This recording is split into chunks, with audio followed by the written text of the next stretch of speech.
When Jessica Cooper stood up during our anniversary dinner, champagne flute in hand, and announced she was carrying my husband's child, I didn't throw water in her face or create a scene. Instead, I smiled, finished my creme brulee, and began plotting how I would take control of Horizon Technologies, the company Nathan had built from nothing, the company he loved more than anything in this world, including me. By the time the waiter brought our check, I already knew exactly how I would dismantle my husband's world and rebuild it with me at the helm.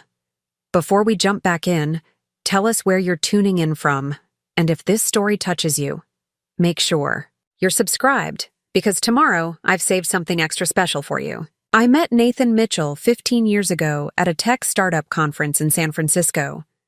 I was there representing my investment firm, looking for promising ventures to fund.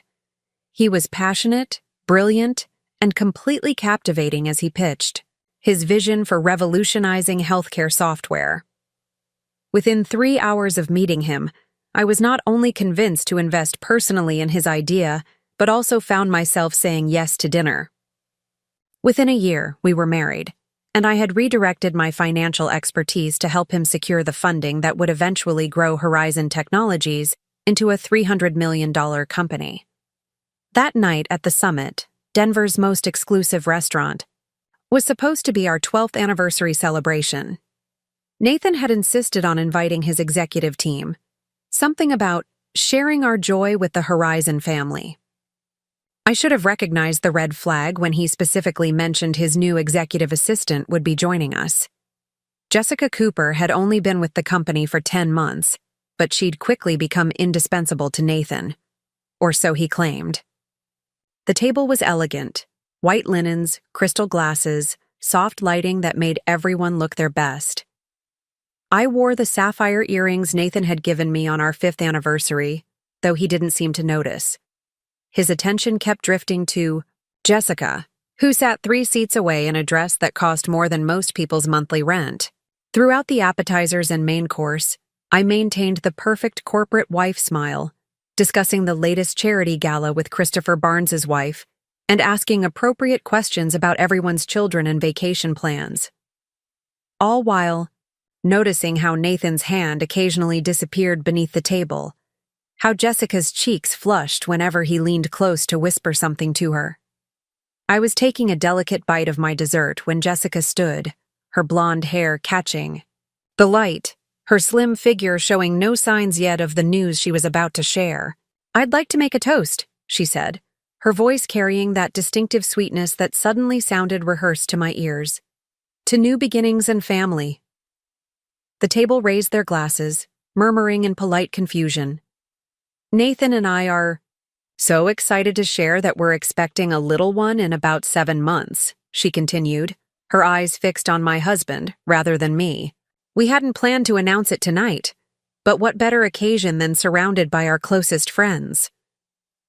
The silence that followed was deafening. Every eye at the table turned to me, watching for the reaction, the explosion, the tears. But 15 years navigating the cutthroat world of tech investments had taught me something valuable. Never reveal your hand when you're blindsided. I set my dessert spoon down carefully. "How lovely," I said, my voice steady. "Congratulations." Nathan looked stunned at my composure. He had expected drama, outrage, perhaps even hoped for it to cast me as the unstable, jealous wife. Instead, I turned to Jessica with a placid smile. 7 months, you said? That would make you about 8 weeks along? You should be careful. With champagne toasts, then." Her smile faltered slightly as she lowered her still full glass. The dinner ended shortly after, with awkward goodbyes and averted gazes. Nathan and I rode home in separate cars, him claiming he needed to handle some things at the office. I knew exactly what things he would be handling. When I arrived home to our empty house in Cherry Creek, I kicked off my heels and poured myself a real drink, not the single glass of wine I'd nursed all evening. Then I sat on our Italian leather sofa, opened my laptop, and began my research. Most women in my position might have called a divorce attorney immediately. But I knew something they didn't. Horizon Technologies was 3 months away from a critical juncture. The board was considering an IPO that would potentially value the company at $500 million. Nathan had been the face of the company since its inception, but I had been its financial backbone in more ways than he had ever acknowledged publicly. I pulled up the company bylaws that I had helped draft years ago when Horizon was just 3 people working out of a garage. There, in Section 7, Paragraph 3, was the clause Margaret Reynolds had insisted upon, the moral conduct provision. Any executive found to be engaging in behavior that could damage the company's reputation could be removed by a 2/3 board vote. Margaret had been COO during Horizon's early days, a brilliant woman in her 60s who had survived 3 tech booms and busts. She'd retired from the executive team 2 years ago, but maintained her position on the board. She had always seen through Nathan's charm to the ambition beneath, and had taken me aside at her retirement party. "Watch him, Olivia," she'd said, her eyes sharp despite the champagne. "Men like Nathan believe their success makes them untouchable. Keep copies of everything." I had nodded politely then, thinking she was being dramatic. Now I was grateful for her foresight. I reached for my phone and scrolled to a number I rarely called. "Daniel, it's Olivia Mitchell. I know it's late, but I need your legal expertise. Can you meet me for breakfast tomorrow? It's urgent." Daniel Wong had been my friend since business school. Now one of Denver's top corporate attorneys, he had a mind like a steel trap and an ethical code that bent only for those he truly believed. Deserved his loyalty.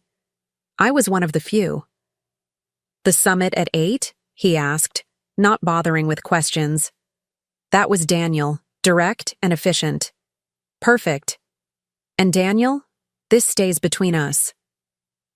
After hanging up, I moved through our house methodically, collecting what I needed. The spare key to Nathan's home office, the passwords to our shared accounts, the investment paperwork showing my initial contribution to Horizon, funds from my personal portfolio that had never been properly documented in the company records, at Nathan's insistence. "It's cleaner this way, Liv," he'd said. "Your investment is through me as my wife. Trust me, it protects both of us." What it had done was erase my name from Horizon's founding documents, casting me as merely the supportive wife rather than a key early investor. In Nathan's office, I found what I was looking for: the original business plan, with my handwritten notes in the margins. The financial projections I had created that had convinced the first major investors to come on board. And most importantly, emails Nathan had forwarded to our home account, not realizing they contained entire conversation threads with early partners acknowledging my role. By 2 a.m. I had compiled enough to make my case, but I needed more. I needed irrefutable evidence that Nathan's affair with Jessica wasn't just a personal betrayal, but a liability to the company. I fell asleep on the couch, laptop still open, and woke at 6 to the sound of the front door. Nathan entered, his clothes wrinkled, his expression a carefully composed mask of remorse. "Olivia, we need to talk," he began, rehearsed sincerity in his voice. I closed my laptop. "Yes, we do. But not now. I have an early breakfast meeting." "A meeting? After what happened last night? Who could possibly be more important than discussing our marriage?" The entitlement in his voice confirmed what I already knew. Nathan expected forgiveness, or at least a chance to manage the situation. To him, this was an inconvenience to be handled, not a marriage destroyed. "The meeting is with Daniel Wong," I said, watching his face. "And what's important right now isn't our marriage, Nathan. It's making sure I protect what's mine." Fear flickered across his features. He knew. Daniel was a shark in corporate waters. "Liv, come on. This isn't— Jessica made a mistake announcing things that way. We were going to tell you privately, respectfully. You know I still care about you deeply."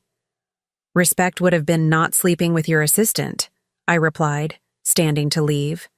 "Care would have been not getting her pregnant. but we can. Discuss your fascinating definition of these terms another time. I need to shower.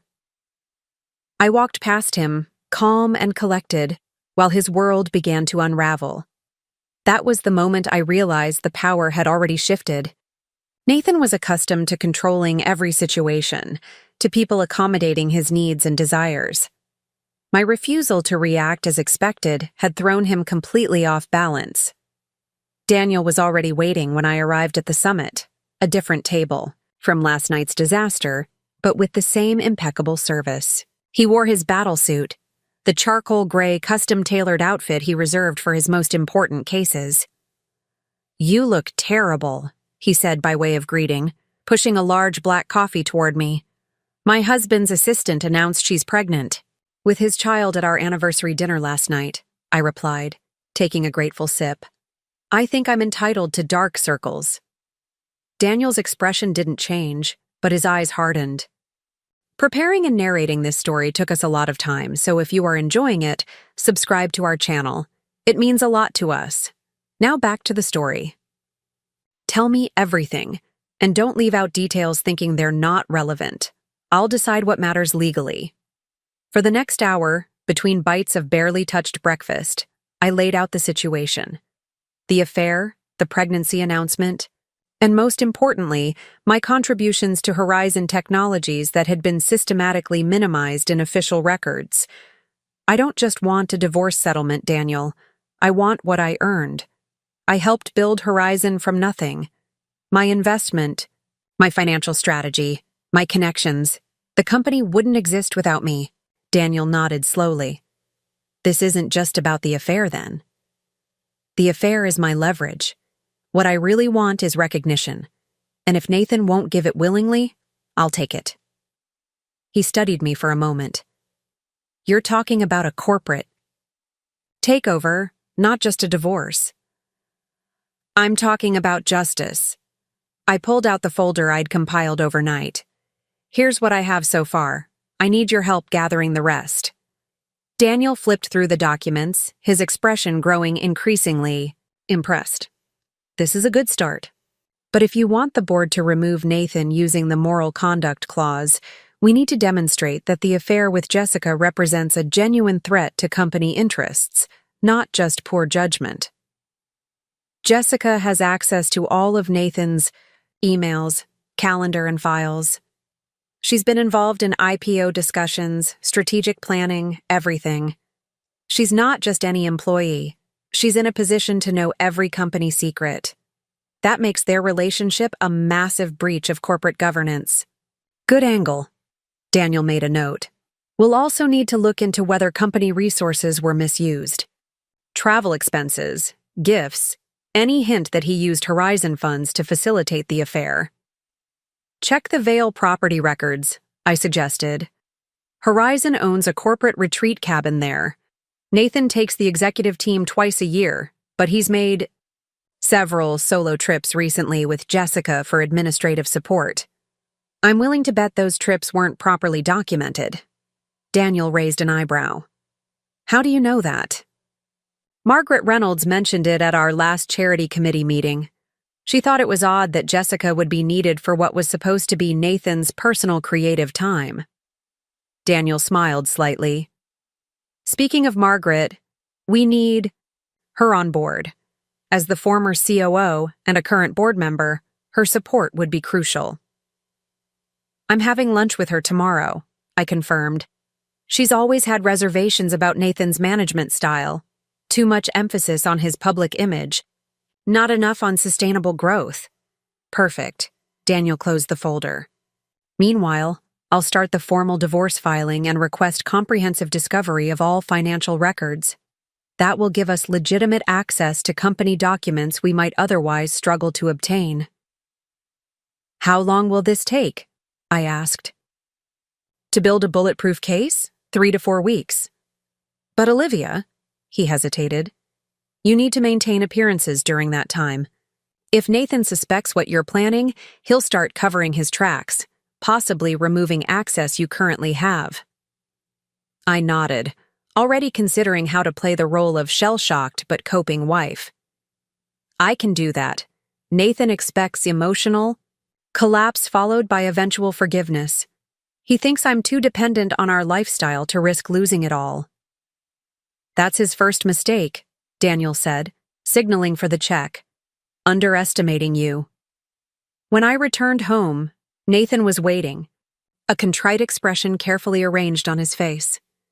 I've been thinking about what you said, he began. You're right to be angry.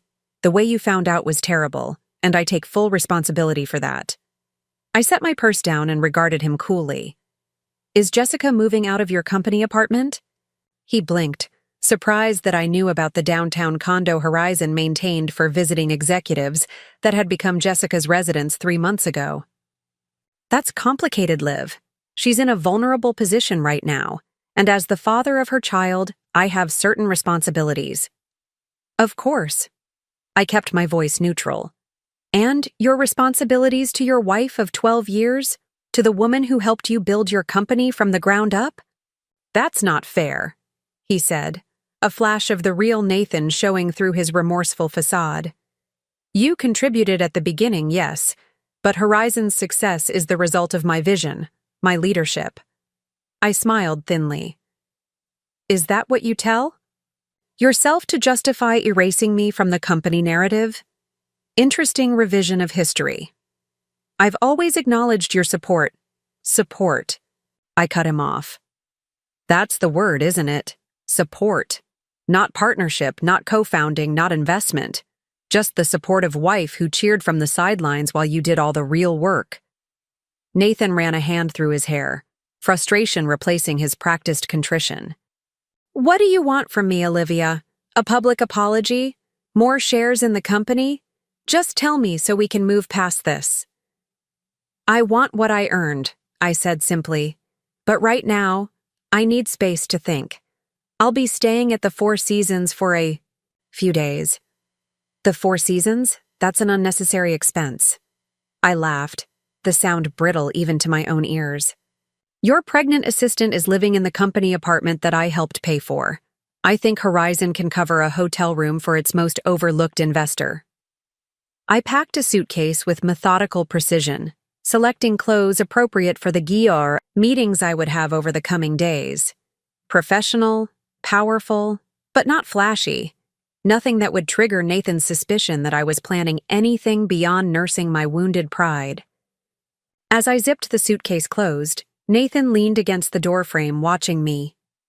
The board meets next Friday to discuss the IPO timeline, he said, his tone casual but his eyes calculating. Your little hotel retreat will need to end by then. I need you beside me, presenting a united front. Do you? I smiled. How interesting that my presence suddenly matters when appearances are at stake. Don't be childish, Olivia. This IPO represents everything we've worked for. Don't let personal issues interfere with business. I wheeled my suitcase past him. I wouldn't dream of it. Business is business after all. I'll see you at the board meeting. The Four Seasons provided the perfect base for my counteroffensive. From my suite overlooking the Denver skyline, I coordinated with Daniel, gathered documentation, and prepared for my lunch with Margaret Reynolds. Margaret chose the restaurant, an understated but excellent French bistro, far from the usual tech. Crowd haunts. At 68, she remained imposing, her silver hair cut in a precise bob, her eyes missing nothing behind designer frames. I wondered when you'd call, she said as I slid into the booth across from her. Jessica's announcement wasn't exactly subtle. You knew? I asked, not entirely surprised. Margaret snorted delicately. About the affair? I suspected. Nathan has a pattern. Getting bored, seeking validation from younger admirers. The pregnancy announcement was unexpected, though. Sloppy. I studied her, this woman who had navigated the male-dominated tech world decades before it was even remotely fashionable for women to do so. Why didn't you say anything? Would you have believed me? Nathan is very good at making anyone who questions him seem jealous or irrational. She sipped her water. Besides, I learned long ago to let people discover hard truths themselves. It's the only way the lesson sticks. I nodded, acknowledging the wisdom in her approach. Well, I've discovered my hard truth. Now I need your help ensuring Nathan discovers his. Margaret smiled, a sharp expression that reminded me why competitors had nicknamed her the Velvet Hammer during her executive days. I thought you might. Tell me what you need. For the next hour, I outlined my plan. Margaret listened without interruption, occasionally making notes in a small leather-bound book. When I finished, she closed the book decisively. You'll need to address the Forrester contract situation, she said. What situation? I asked, confused.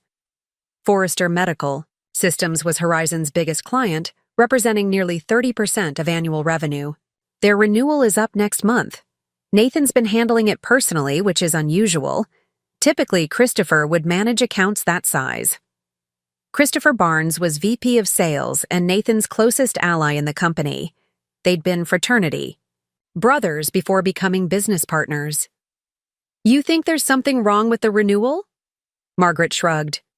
I think it's convenient that Nathan has taken personal control of our largest client relationship just before an IPO, and just as his personal life is becoming complicated. Worth investigating. I made a note to have Daniel look into the Forrester situation. Will you support a board motion to remove Nathan if we find sufficient cause? Olivia, I've been waiting 3 years for someone to finally hold that man accountable. You have my vote, and I can secure at least 2 others. That gives you 3 of the 7 you'll need for a 2/3 majority. I felt a surge of hope. Thank you, Margaret. Don't thank me yet. Nathan won't go down without a fight, and he has allies. Christopher will stand with him regardless of evidence. James Peterson will likely follow Christopher's lead. That still leaves Elizabeth Carter and Raj Patel, I mused. Elizabeth has always been professional, but distant. Raj was brought in by Nathan last year. I don't know him well. Elizabeth respects hard evidence. Present a solid case and she'll make the right decision. Raj is trickier.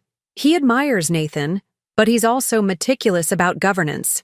A demonstrable breach of fiduciary duty would concern him deeply. As our lunch concluded, Margaret fixed me with a penetrating stare. Are you prepared for what comes after, Olivia? Removing Nathan is only the first step. The company will need leadership during a critical transition. I met her gaze steadily. I'm more than prepared. I've been preparing for 15 years. Margaret nodded, satisfied. Then let's get to work.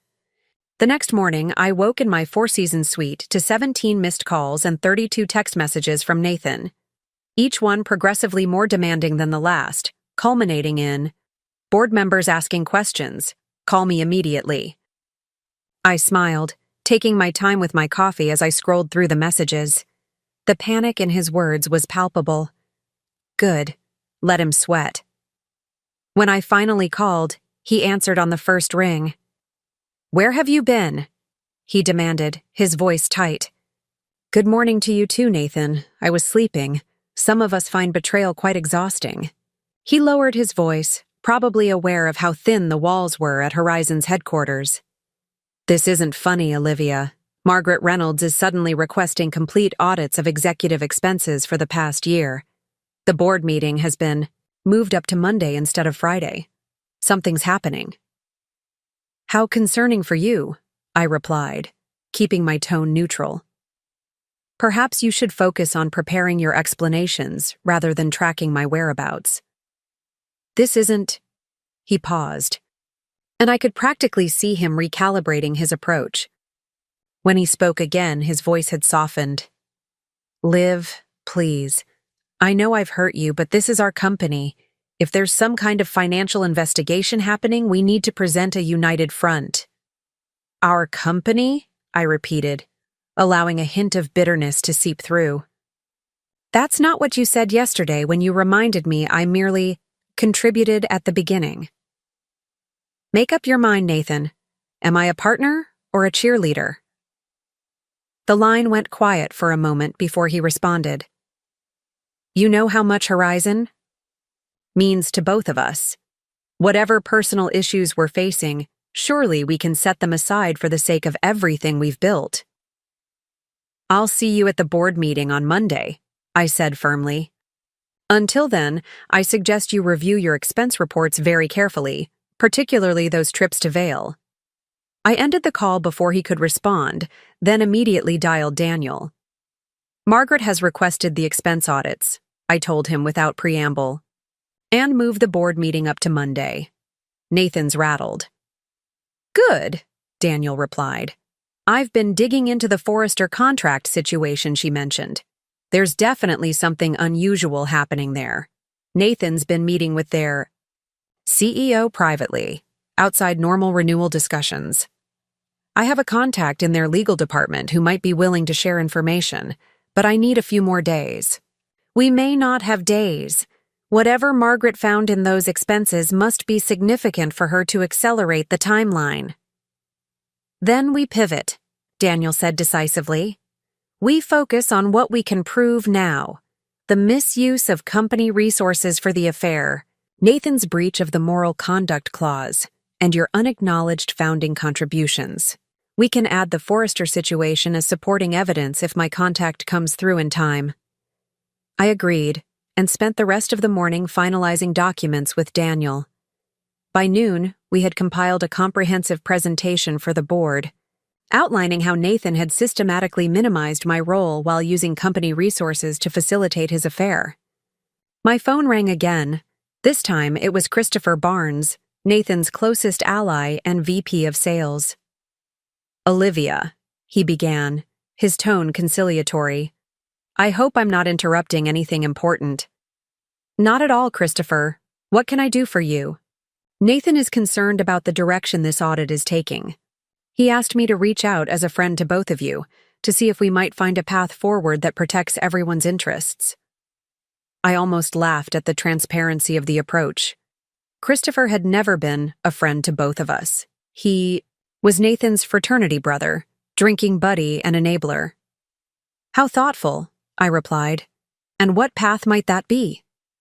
Christopher cleared his throat uncomfortably. A private resolution.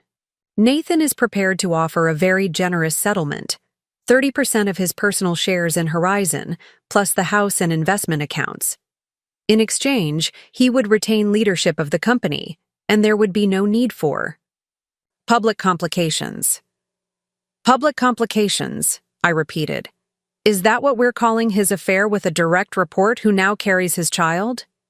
Look, what happened with Jessica was inappropriate, no question, but the IPO represents hundreds of millions in potential value. A scandal now could devastate that potential for everyone, including you. I let the silence stretch long enough to become uncomfortable before responding. Tell Nathan I appreciate his concern for my financial well-being. Truly touching. But I'll see you both at the board meeting on Monday. After hanging up, I texted Margaret. Christopher just offered me 30% of Nathan's shares to go away quietly. They're getting desperate. Her response came almost immediately. They should be. Wait until you see the expense reports. 2 hours later, a courier arrived at my hotel suite with a thick envelope marked confidential in Margaret's precise handwriting. Inside were copies of Nathan's corporate credit card statements and expense reports for the past 18 months, with certain charges highlighted in Margaret's signature purple ink. The pattern was unmistakable. Regular charges at a jewelry store Nathan had never once visited for me. Weekend getaways to Vail coded as strategic planning sessions, but with only 2 attendees, Nathan and Jessica. A corporate apartment downtown, with utilities and housekeeping all billed to Horizon, despite the company having no legitimate need for such accommodations. But the most damning evidence was a series of invoices for consulting services from a company called JC Strategies, LLC.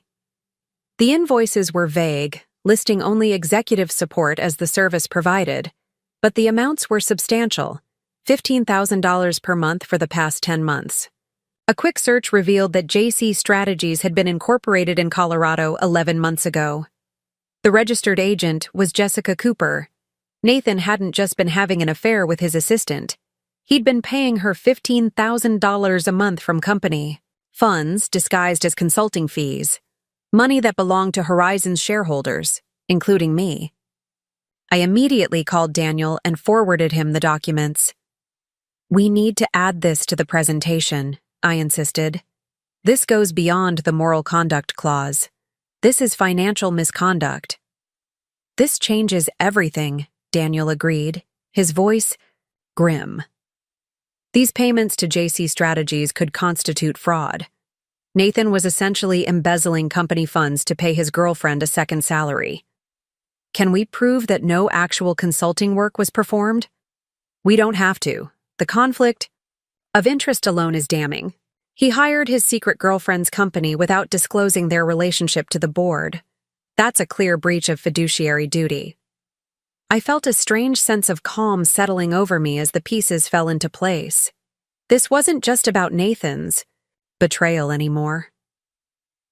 This was about protecting Horizon from the man who claimed to love it more than anything. "What's our next move?" I asked. "We need to speak with Jessica," Daniel replied, surprising me. "These payments make her complicit in potential fraud.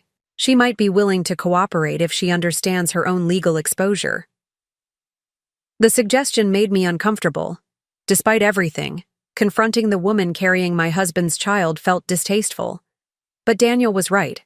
Jessica was not just the other woman, but potentially a co-conspirator in financial misconduct.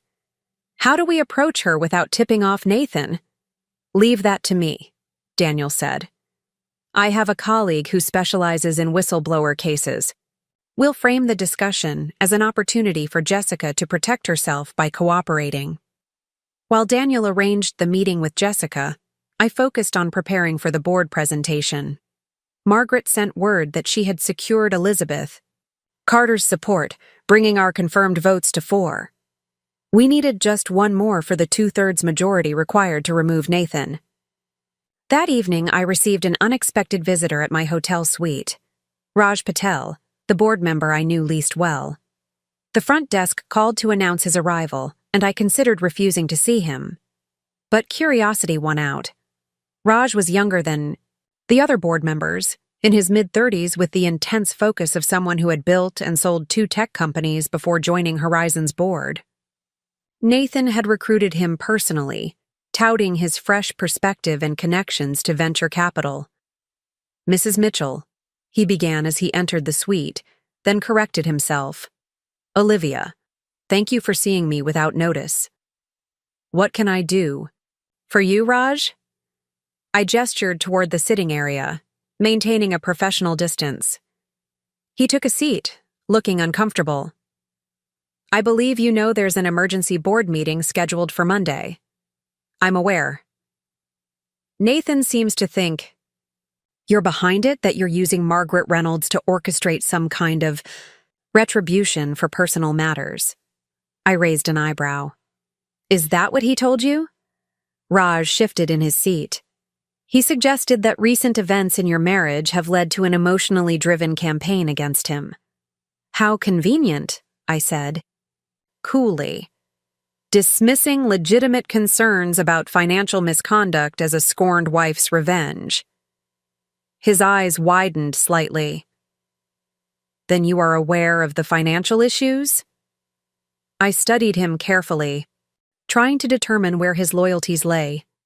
"I'm aware of numerous concerning patterns in Nathan's leadership, both personal and financial. The board will review all evidence on Monday." Raj leaned forward, lowering his voice despite us being alone. "Olivia, I need to know. How bad is it? I joined this board because I believed in Horizon's potential. I've staked my reputation on its governance." His concern seemed genuine, and I made a split-second decision to trust him, at least partially. Nathan has been using company funds inappropriately. The moral conduct issues are problematic, but the financial improprieties are substantive. You'll see everything on Monday, but if you care about Horizon's future, you should prepare yourself for difficult decisions. Raj nodded slowly. "Nathan told me you were just the supportive wife. that you had no real involvement in Horizon's operations or founding. I smiled thinly. Nathan has been revising history for years. The board will see the complete picture on Monday. After Raj left, I called Margaret to update her on the unexpected visit. Interesting, she mused. Raj rarely makes moves without calculation. If he's approaching you directly, he's hedging his bets. Can we count on his vote? Not yet. But the fact that he sought you out suggests he's no longer firmly in Nathan's camp. That's progress. The weekend passed in a blur of preparation. Daniel's meeting with Jessica had gone better than expected. Faced with evidence of her own legal exposure, she had provided a written statement confirming that JC Strategies had performed no actual consulting work for Horizon. The monthly payments had been Nathan's idea, a way to supplement her income for all she did for him personally. By Sunday night, our case against Nathan was ironclad. Financial misconduct, breach of fiduciary duty, violation of the moral conduct clause, all meticulously documented and ready for presentation. I barely slept, rehearsing my presentation and anticipating Nathan's countermoves. He would attack my credibility, paint me as emotionally unstable, deny the financial misconduct. We had prepared for all of it. Monday morning arrived crisp and clear, the kind of perfect Colorado day that usually lifted my spirits. I dressed with careful consideration, a navy blue suit that projected authority without ostentation, minimal jewelry, hair pulled back in a sleek chignon. Professional, composed, determined. Daniel met me in the hotel lobby, his expression serious. Ready for this? I've been ready for 15 years, I replied. I just didn't know it. Horizon's headquarters dominated a corner of downtown Denver, its glass facade reflecting the mountains in the distance. The security guard at the entrance did a double take when he saw me. I hadn't been to the office in months, having gradually been edged out of company events. Mrs. Mitchell, he said, recovering quickly, the board is already assembled in the Aspen room. Thank you, Carl. I smiled, pleased I had always made a point of knowing the staff by name, something Nathan considered beneath his pay grade. The elevator ride to the top floor gave me a moment to center myself. This wasn't just about Nathan's betrayal or my wounded pride. This was about justice. For me, for the company I had helped build, and for every person whose contributions had been minimized by Nathan's outsized ego. When the elevator doors opened, Christopher Barnes was waiting, his expression a mixture of concern and condescension. Olivia, I'm glad I caught you. The board meeting has been postponed. Perhaps we could use this time to discuss our proposal. More. The meeting hasn't been postponed, Christopher. I cut him off smoothly. In fact, Margaret texted me just minutes ago that everyone is assembled and waiting. His jaw tightened. There's been a misunderstanding then. Nathan specifically said, I'm sure he did.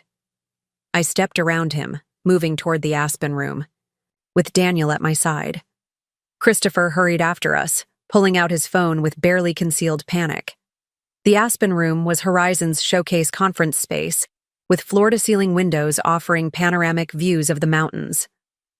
Inside, 5 board members sat around the massive table of reclaimed Colorado pine that Nathan had commissioned when the company first moved into the building. Margaret Reynolds sat at the far end, directly opposite the empty chair reserved for the board chair, Nathan's seat.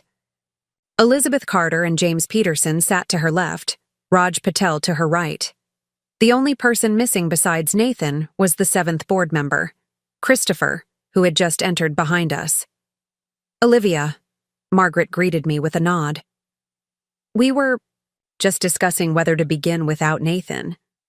I'm sure he'll join us momentarily, I replied, taking a seat next to Raj. Christopher was just attempting to tell me the meeting had been postponed. Christopher flushed but said nothing as he took his own seat. Elizabeth Carter, a former tech executive in her 50s with a reputation for brutal honesty, cleared her throat. While we wait for Nathan, perhaps someone could explain why we're having an emergency meeting 3 days before our regularly scheduled one. I called this meeting, Margaret said calmly, to address urgent concerns regarding certain financial irregularities and governance issues that cannot wait for the regular session. James Peterson, a venture capitalist who had been an early investor in Horizon, frowned. Financial irregularities? This is the first I'm hearing of such concerns. That's why we're meeting today, Margaret replied, to share information that has recently come to light. The door burst open, and Nathan strode in, his usual confidence visibly strained around the edges. Apologies for the delay. There seems to have been some confusion about scheduling. He took his seat at the head of the table, pointedly avoiding looking in my direction. Now, I understand Margaret has raised some concerns, but before we get into that, I'd like to address the elephant in the room. Here it comes, I thought. My wife and I are going through some personal challenges, Nathan continued, his voice taking on the sincere tone he used when asking investors for money. Olivia is understandably upset, and I fear this emergency meeting may be more about personal matters than legitimate business concerns. Margaret didn't miss a beat. Actually, Nathan, the financial documentation came to my attention through the quarterly review process, not through Olivia. But since you've raised the issue of personal and professional boundaries, perhaps that's a good place to start. She nodded to me, and I opened the presentation folder Daniel and I had prepared. Board members, what you're about to see demonstrates a pattern of behavior that violates not only Horizon's moral conduct clause, but potentially rises to the level of financial misconduct and breach of fiduciary duty. I distributed copies of the presentation to each person, watching Nathan's face as he flipped through the pages. His expression shifted from dismissive to concerned to genuinely alarmed as he reached the section on JC strategies. This is outrageous, he sputtered, looking up. These are personal expenses that were miscoded by accounting, and this consulting arrangement was completely legitimate. Was it? I asked quietly. Because we have a sworn statement from Jessica Cooper confirming that JC Strategies performed no actual consulting work for Horizon. The monthly payments of $15,000 were your idea, Nathan, a way to supplement the income of a woman with whom you were having an affair. The room fell silent. Nathan's face drained of color as he realized the depth of the evidence against him. Elizabeth Carter broke the silence, her voice sharp. Is this true, Nathan? Have you been using company funds to pay your girlfriend? It's not that simple, Nathan began, but Christopher cut him off. This is clearly a misunderstanding, Christopher insisted. Nathan has always operated with the company's best interests at heart. These allegations are being driven by personal animosity, not facts. Raj Patel, who had been studying the document silently, looked up. The facts seem quite clear. These expense reports show a pattern of using company resources for personal purposes. The consulting payments to a company owned by a romantic partner were never disclosed to the board. These are serious governance failures. Nathan switched tactics, his voice hardening. Even if there were some accounting irregularities, they're administrative matters that can be addressed without this dramatic proceeding. As for my personal life, while I regret any pain I've caused, my relationship with Jessica has no bearing on my ability to lead this company. That's where you're wrong, I said, turning to the final section of the presentation. Your systematic misrepresentation extends beyond your personal conduct. For years, you've presented yourself as the sole visionary behind Horizon, erasing the contributions of others, particularly mine. I distributed the final set of documents, the original business plan with my handwritten notes, the initial investor presentations I had created, and emails confirming my role in securing the funding that launched Horizon. These documents show that I wasn't just the supportive wife, as Nathan has characterized me. I was a founding investor, strategic planner, and key relationship manager during Horizon's critical early years. My financial contribution came from my personal portfolio, not joint marital funds. Yet Nathan systematically removed my name from company records, presenting himself as the sole founder and visionary. James Peterson examined the documents with growing discomfort. He had been one of the first venture capitalists to invest in Horizon, largely based on the financial projections and business plan I had presented to him. "I remember these meetings," he admitted. Olivia was indeed present and active in the discussions. I had assumed, based on subsequent communications, that her role had changed over time. "It changed because Nathan changed the narrative," Margaret stated firmly. "Which brings us to the matter at hand. Nathan's conduct, both the misuse of company funds and the affair with a direct report, violates Section 7, Paragraph 3 of our bylaws, the moral conduct provision." Nathan leaned forward, desperation edging into his voice. "This is absurd. You're considering removing me based on a personal matter and some accounting errors? I built this company from nothing. We're 3 months away from an IPO that could value Horizon at $500 million. You need me to make that happen." "Do we?" Margaret asked, looking around the table. "Or do we need ethical leadership that respects governance principles and recognizes the contributions of others?" Christopher jumped in, his loyalty to Nathan overriding his business sense. "This is a coup, plain and simple. Olivia is using her personal grievances to manipulate the board. Nathan has given everything to this company: his vision, his leadership, his life. While billing his girlfriend's consulting company $150,000 from corporate funds," Elizabeth added dryly.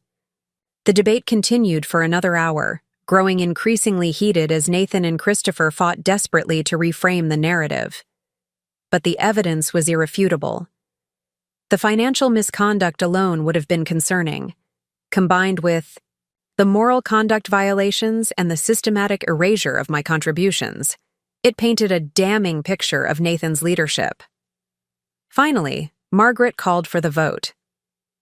"The motion before the board is to remove Nathan Mitchell as CEO of Horizon Technologies, effective immediately, based on violations of the moral conduct provision and evidence of financial impropriety." The room fell silent as Margaret polled each member by name. Margaret Reynolds. She looked directly at Nathan. "Yes." Elizabeth Carter. The former tech executive nodded firmly. "Yes." Raj Patel. He hesitated, glancing between Nathan and me. "Based on the evidence presented today, yes." James Peterson. The venture capitalist sighed heavily. "This pains me, but..." "Yes." Christopher Barnes. Nathan's friend glared at me. "Absolutely not. This is a travesty." Nathan Mitchell. Margaret turned to him last, though his vote was largely symbolic at this point. Nathan stood, his chair scraping loudly against the floor. "This company is my life. I built it from nothing. Without me, Horizon is nothing." "That's not a valid vote," Margaret noted calmly.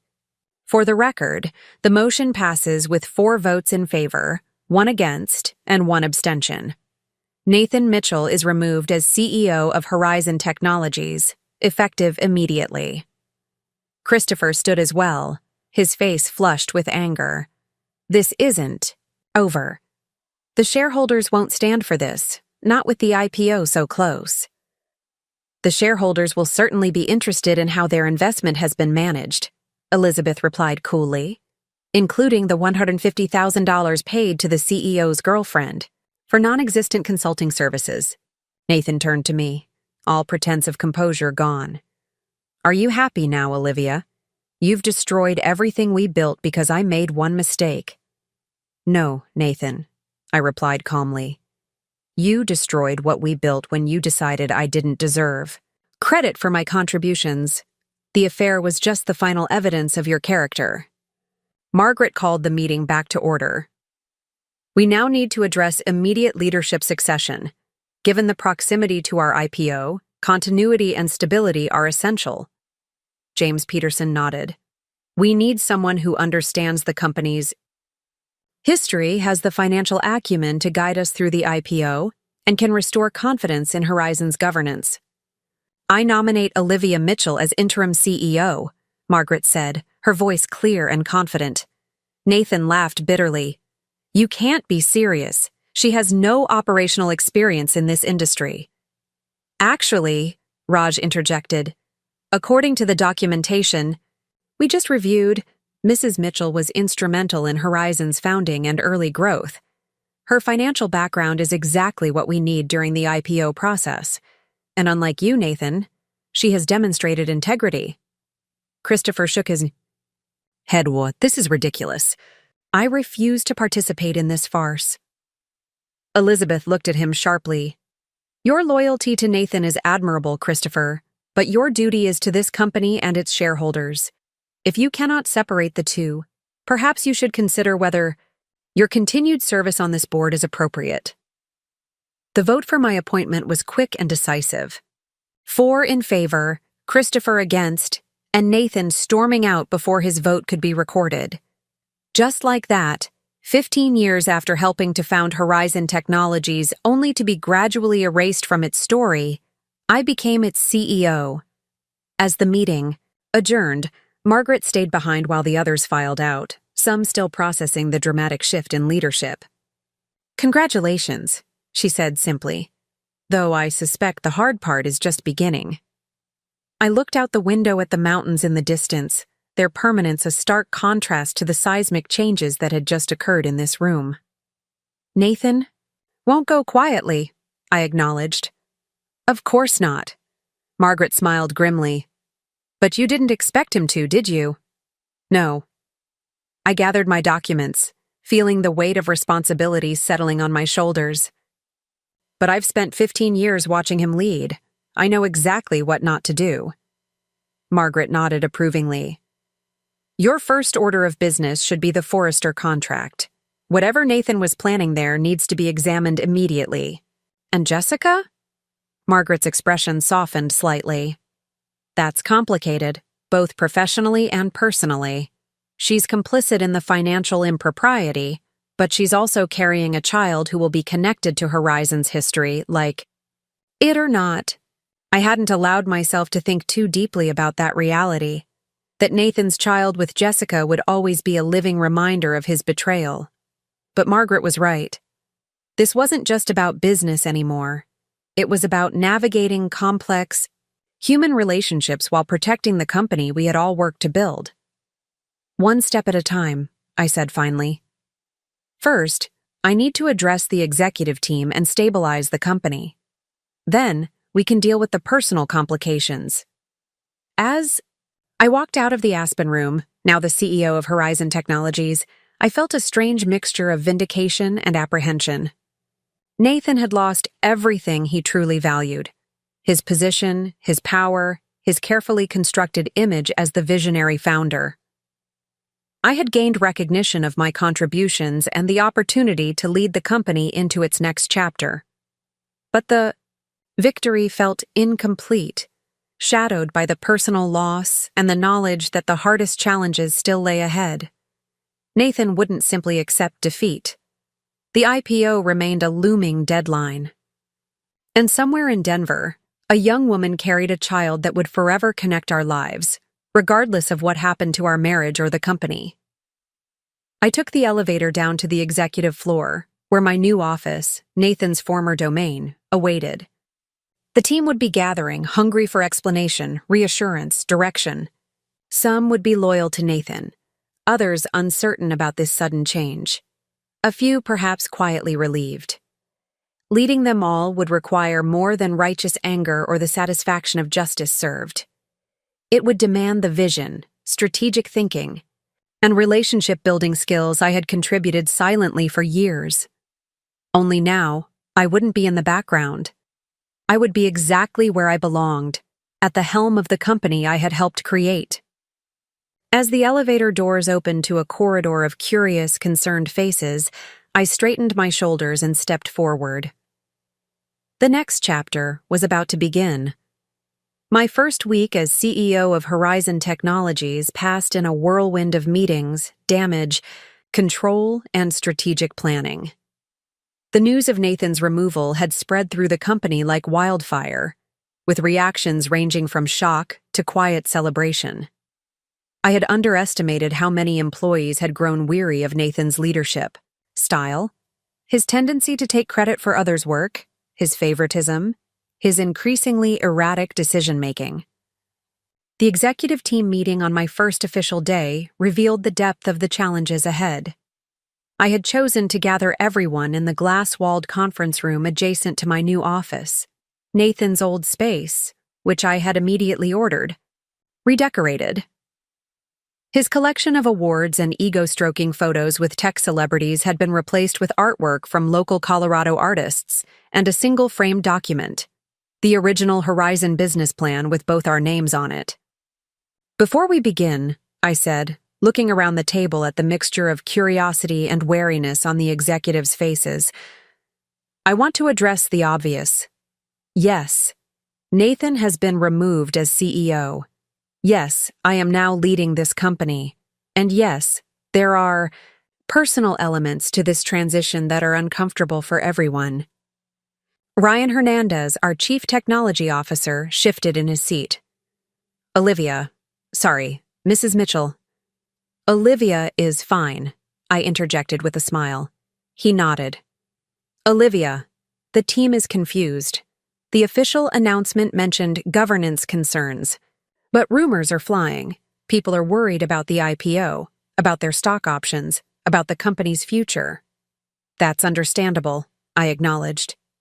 "Transparency will be one of my priorities as CEO, starting now." Nathan was removed due to financial improprieties and violations of our moral conduct policies.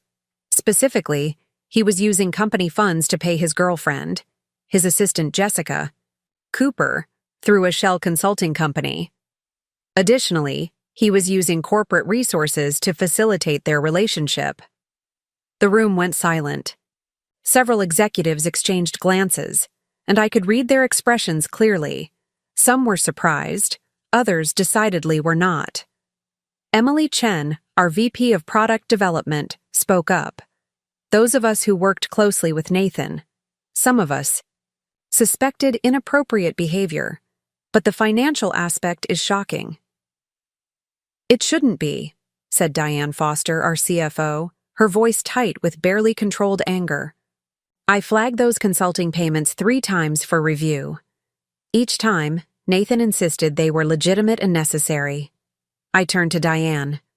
"Which brings me to my first priority as CEO, a complete audit of our financials, especially with the IPO approaching.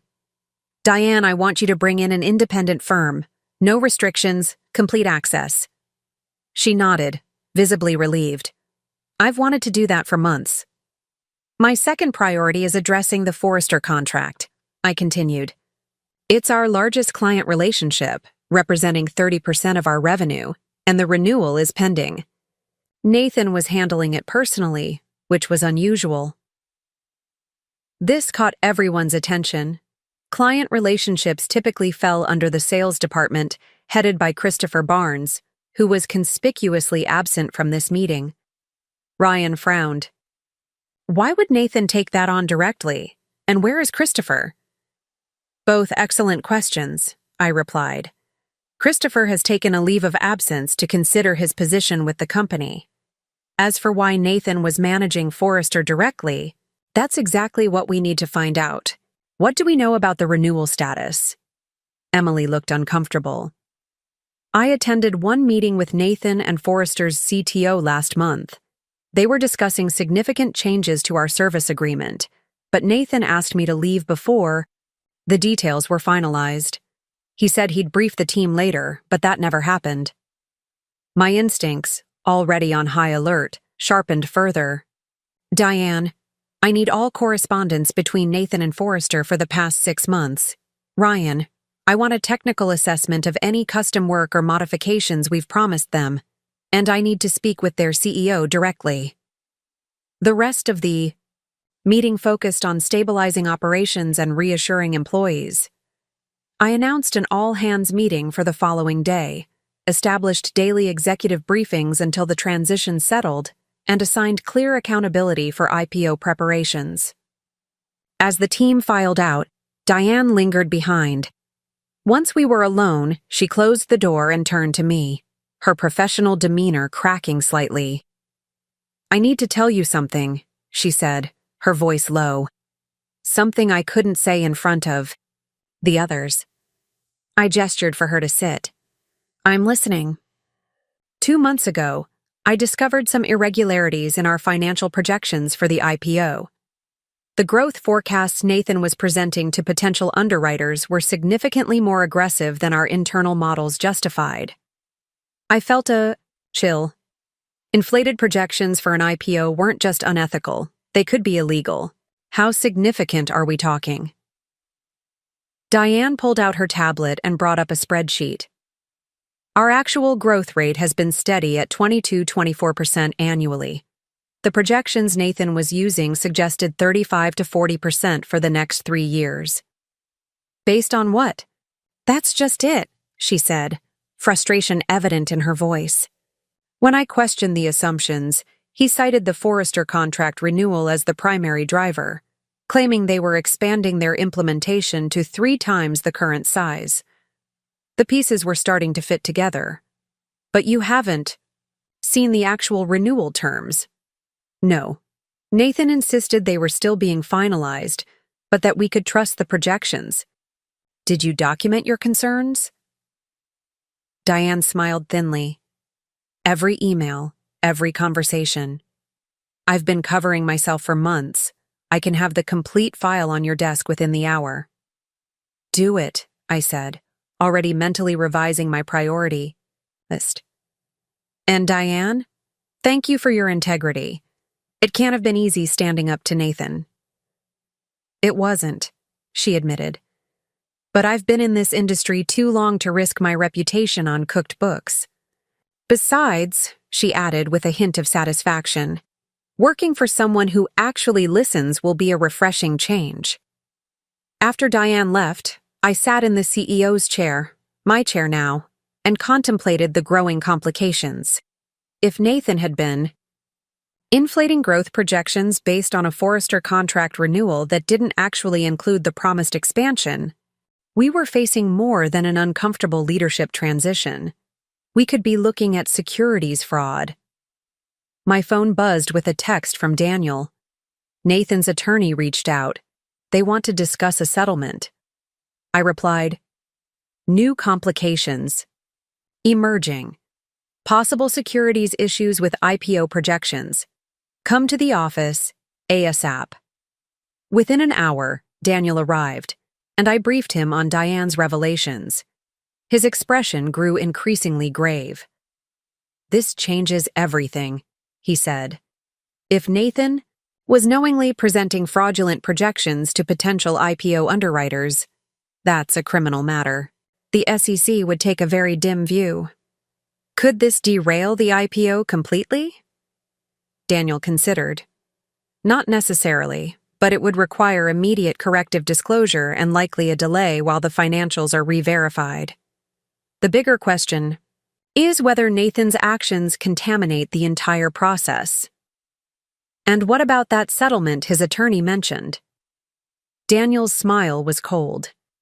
If he's trying to settle now, he doesn't know we've discovered the IPO projection issues. That gives us significant leverage. He probably thinks this is still about the affair and the JC Strategies payments. So we let him think that while we investigate further, I concluded. Exactly.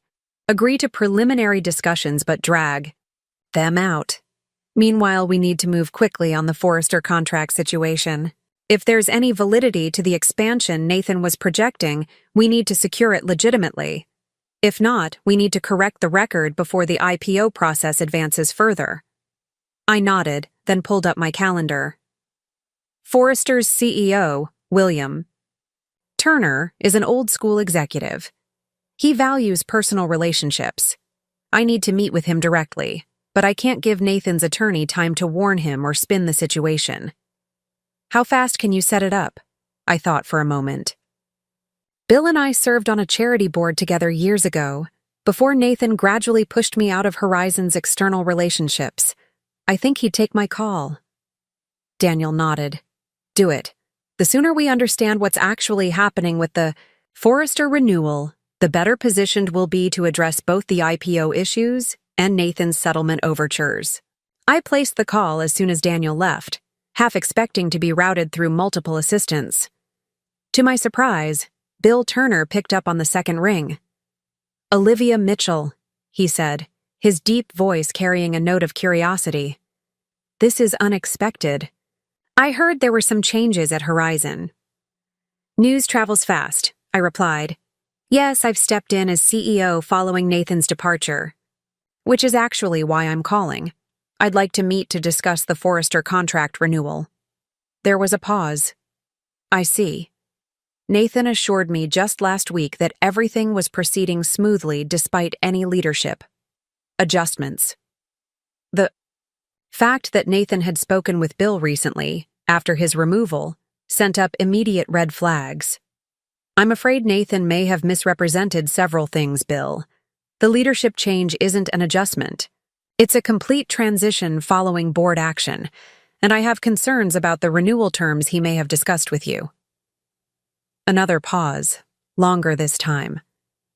I think we should meet in person, Olivia. My office tomorrow morning? I'll be there, I promised. After hanging up, I immediately called Margaret to update her on the developing complications. Securities fraud, she repeated, her voice hardening. I suspected Nathan was taking shortcuts, but this is beyond the pale. Do we need to alert the SEC proactively? Daniel advises holding off until we have a complete understanding of the situation. If we disclose prematurely and it turns out the Forrester expansion is real, we could unnecessarily damage the company.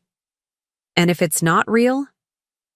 Then we make a clean breast of it, correct the projections, and accept the IPO delay. Better that than risking fraud charges. Margaret was silent for a moment. You know this could seriously impact the company's valuation. The board brought you in to stabilize Horizon, but this could send us into a tailspin. I'm aware, I said calmly. But I'd rather lead a smaller, ethical company than preside over a house of cards. Wouldn't you? Her laugh was short but genuine. And that, Olivia, is why you should have been CEO from the beginning.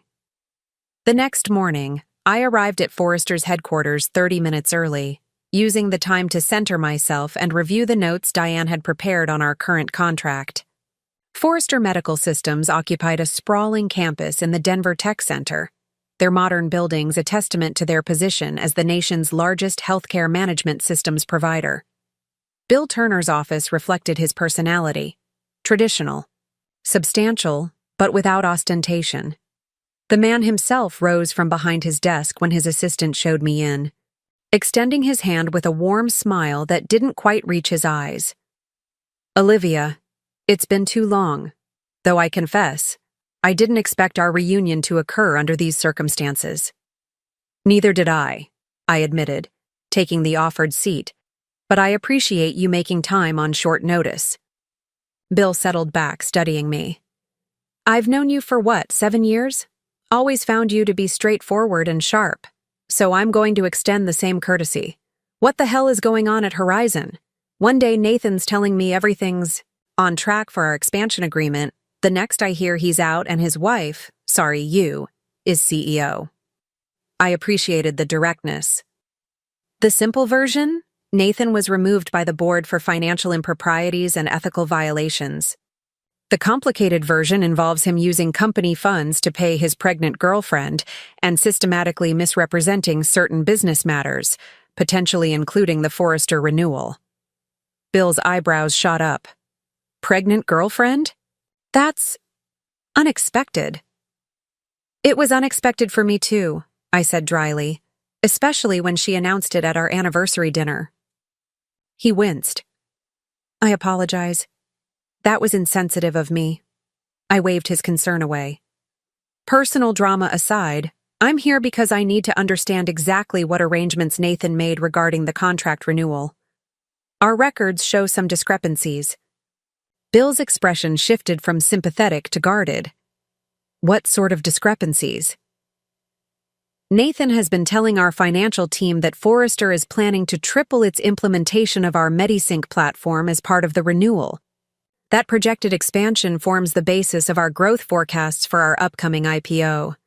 But our product team hasn't been briefed on any technical requirements for an expansion of that scale. Bill was silent for a long moment, then reached for his phone. Janet, could you bring in the Horizon contract file? All of it, including the draft renewal terms. He hung up and looked at me steadily. That's a significant disparity, Olivia. I'm aware and deeply concerned. When his assistant returned with a thick folder, Bill dismissed her and closed the door before spreading the documents between us. These are the current terms we're operating under, he began, pointing to the existing contract. And these are the renewal terms Nathan and I have been discussing. I scanned the draft renewal quickly, my heart sinking as I confirmed my suspicions. There's no expansion here. This is essentially a continuation of current services with standard inflationary adjustments. Bill nodded slowly. That's correct.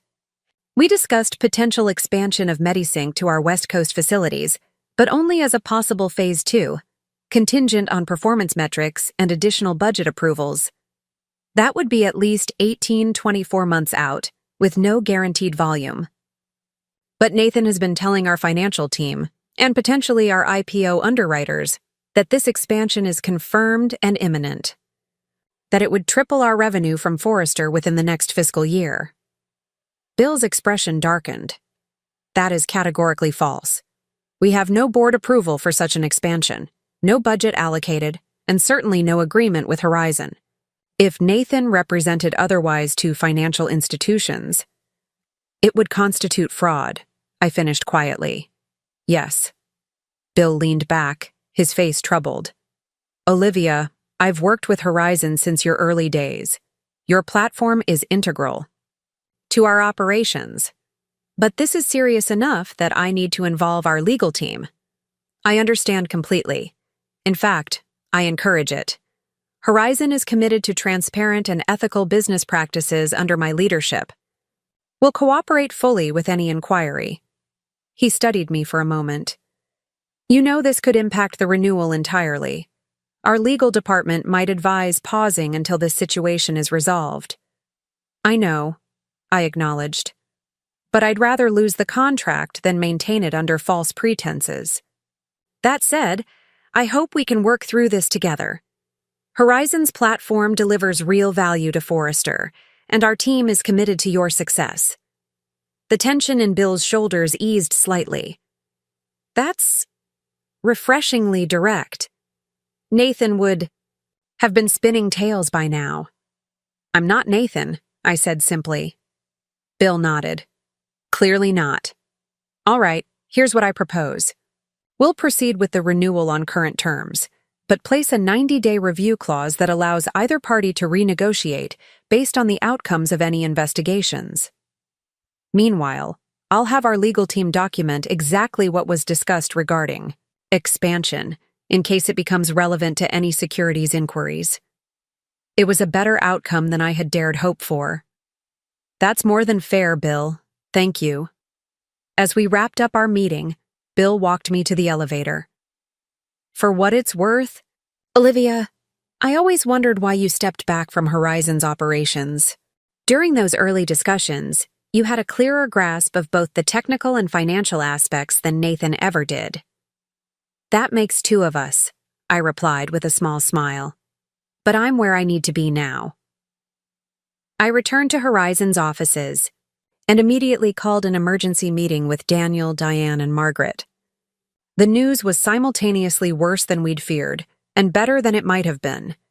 Nathan had indeed been misrepresenting the Forrester expansion, but we'd caught it before the IPO process advanced to a point of no return, and Forrester was willing to maintain their relationship with us under revised expectations.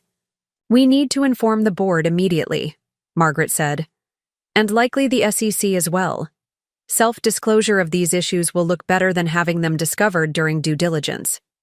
Diane nodded in agreement.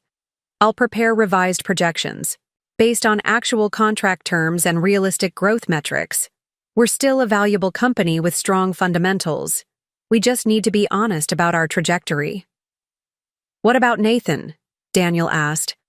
This changes his legal exposure significantly. Securities fraud carries criminal penalties. I considered our options carefully. We need to document everything meticulously. Nathan's attorney reached out about a settlement. We should schedule that meeting now, but not reveal what we've discovered. I want to understand his position before we show our hand. Risky, Margaret cautioned. If he gets wind of the Forrester situation, he might flee. Nathan won't run, I said confidently. His ego wouldn't allow it. Besides, where would he go? His entire identity is bound up in being the founder and visionary behind Horizon. He'll fight, not flee. Daniel nodded. I agree. Let's set the meeting for tomorrow. I'll bring the settlement paperwork he's expecting, but we'll be prepared to pivot depending on what he reveals. As the others left to tackle their respective tasks, I remained in my office, staring out at the mountains in the distance. The situation had grown far more complex than a simple case of infidelity and corporate misuse. Nathan hadn't just betrayed me personally. He'd potentially committed crimes that could destroy the company we'd built. My phone buzzed with a text. Unknown number. We need to talk. About the baby. About Nathan. About everything. Jessica. I stared at the message, my immediate instinct to ignore it. What could Jessica possibly have to say that would matter now? But something, curiosity, perhaps, or a deeper need to understand, made me respond. When and where? The reply came quickly. Tonight, 7 p.m., the coffee shop on 17th and Pearl. Just me, I promise. I hesitated, then typed, I'll be there. The coffee shop was deliberately neutral territory, neither upscale enough to be in Nathan's regular rotation, nor so downscale as to be uncomfortable. When I arrived, Jessica was already there, seated in a corner booth, a glass of water in front of her. She looked different than she had at that fateful dinner, less polished, more human. Her designer dress had been replaced by simple maternity jeans and a loose sweater, her perfect makeup absent. She stood awkwardly as I approached. Thank you for coming. I wasn't sure you would. Neither was I replied honestly, sliding into the seat across from her. What did you want to discuss? Jessica's hands fidgeted with her water glass. First, I want to apologize, not just for the affair, but for how I told you. That dinner. It was cruel and unnecessary. Nathan said it would be better to do it publicly, to control the narrative. I should have refused. Her words confirmed what I had suspected. The public announcement had been deliberately calculated to humiliate me. Why did you agree to it? I asked, genuinely curious. She looked down. Because I believed him when he said it was the right way to handle things. Because I thought. She trailed off. You thought he loved you, I finished for her. Her eyes met mine, vulnerable and ashamed. Yes. But these past few weeks have shown me who he really is. The way he's handled everything. The company, the pregnancy, you. It's opened my eyes. In what way? Jessica took a deep breath. After you confronted him about the consulting payments, he tried to convince me to take full responsibility. He wanted me to tell the board it was my idea, that I had manipulated him into approving the contracts. That sounded exactly like Nathan, always looking for someone else to blame. And did you? No. That's why I gave that statement to your lawyer. But there's more you need to know. She reached into her purse and pulled out a thumb drive. This contains emails and documents about the Forrester contract. Nathan has been lying to everyone. Forrester, Horizon, the potential IPO underwriters. He promised them expansion terms he knew weren't real. I kept my expression neutral. not revealing that we'd already confirmed this information. "Why are you giving me this?" "Because it's the right thing to do," she said simply. "And because I'm having his child, and I don't want my baby's father to end up in prison for fraud. If the company discloses this now, proactively, there's a chance for damage control. If it comes out during SEC scrutiny of the IPO." I took the thumb drive, studying her carefully. "You seem to know a lot about securities law for an executive assistant." A small, rueful smile crossed her face. "I have a law degree from Columbia. I specialized in securities regulation before I burned out at a New York firm and moved to Denver for a fresh start. Nathan doesn't know. He never bothered to read my full resume. He just saw a pretty face who was willing to admire him." The revelation shifted my perception of Jessica completely. Not just the other woman, a trained legal mind who had recognized Nathan's fraud for what it was. "Why are you really here, Jessica? The truth, please." She met my gaze steadily. "Because I'm trying to do the right thing, for the baby, for myself, and yes, even for you. What Nathan did to both of us was manipulative and wrong. I can't undo the personal damage, but I can help prevent the professional catastrophe he's created. And what do you want in return?" "Nothing from you," she said quickly. "I don't expect forgiveness or friendship, but I do want assurance that when Horizon discloses these issues to the SEC, they make it clear that I was not complicit in the fraud. I can't risk my law license, especially now that I'll be a single mother." I raised an eyebrow. "Single mother? I thought Nathan was planning to handle everything and figure it out together." Jessica laughed bitterly. "That lasted about as long as his CEO position. Once he realized I wouldn't lie to the board about the consulting payments, he started pulling away. Last week, he informed me that he needed to focus on his legal defense and suggested I consider all options regarding the pregnancy." The callousness was breathtaking but not surprising.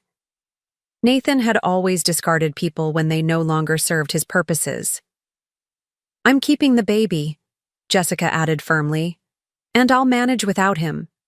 But I wanted you to have this information directly from me, not filtered through attorneys." I studied her for a long moment, reassessing everything I thought I knew about the woman across from me. Yes, she had made terrible choices in becoming involved with my husband. But there was a directness in her manner now that suggested genuine remorse and a desire to rectify at least some of the damage. "Thank you for this," I said, pocketing the thumb drive. "I'll make sure the legal team knows you cooperated voluntarily." She nodded, relief evident in her expression.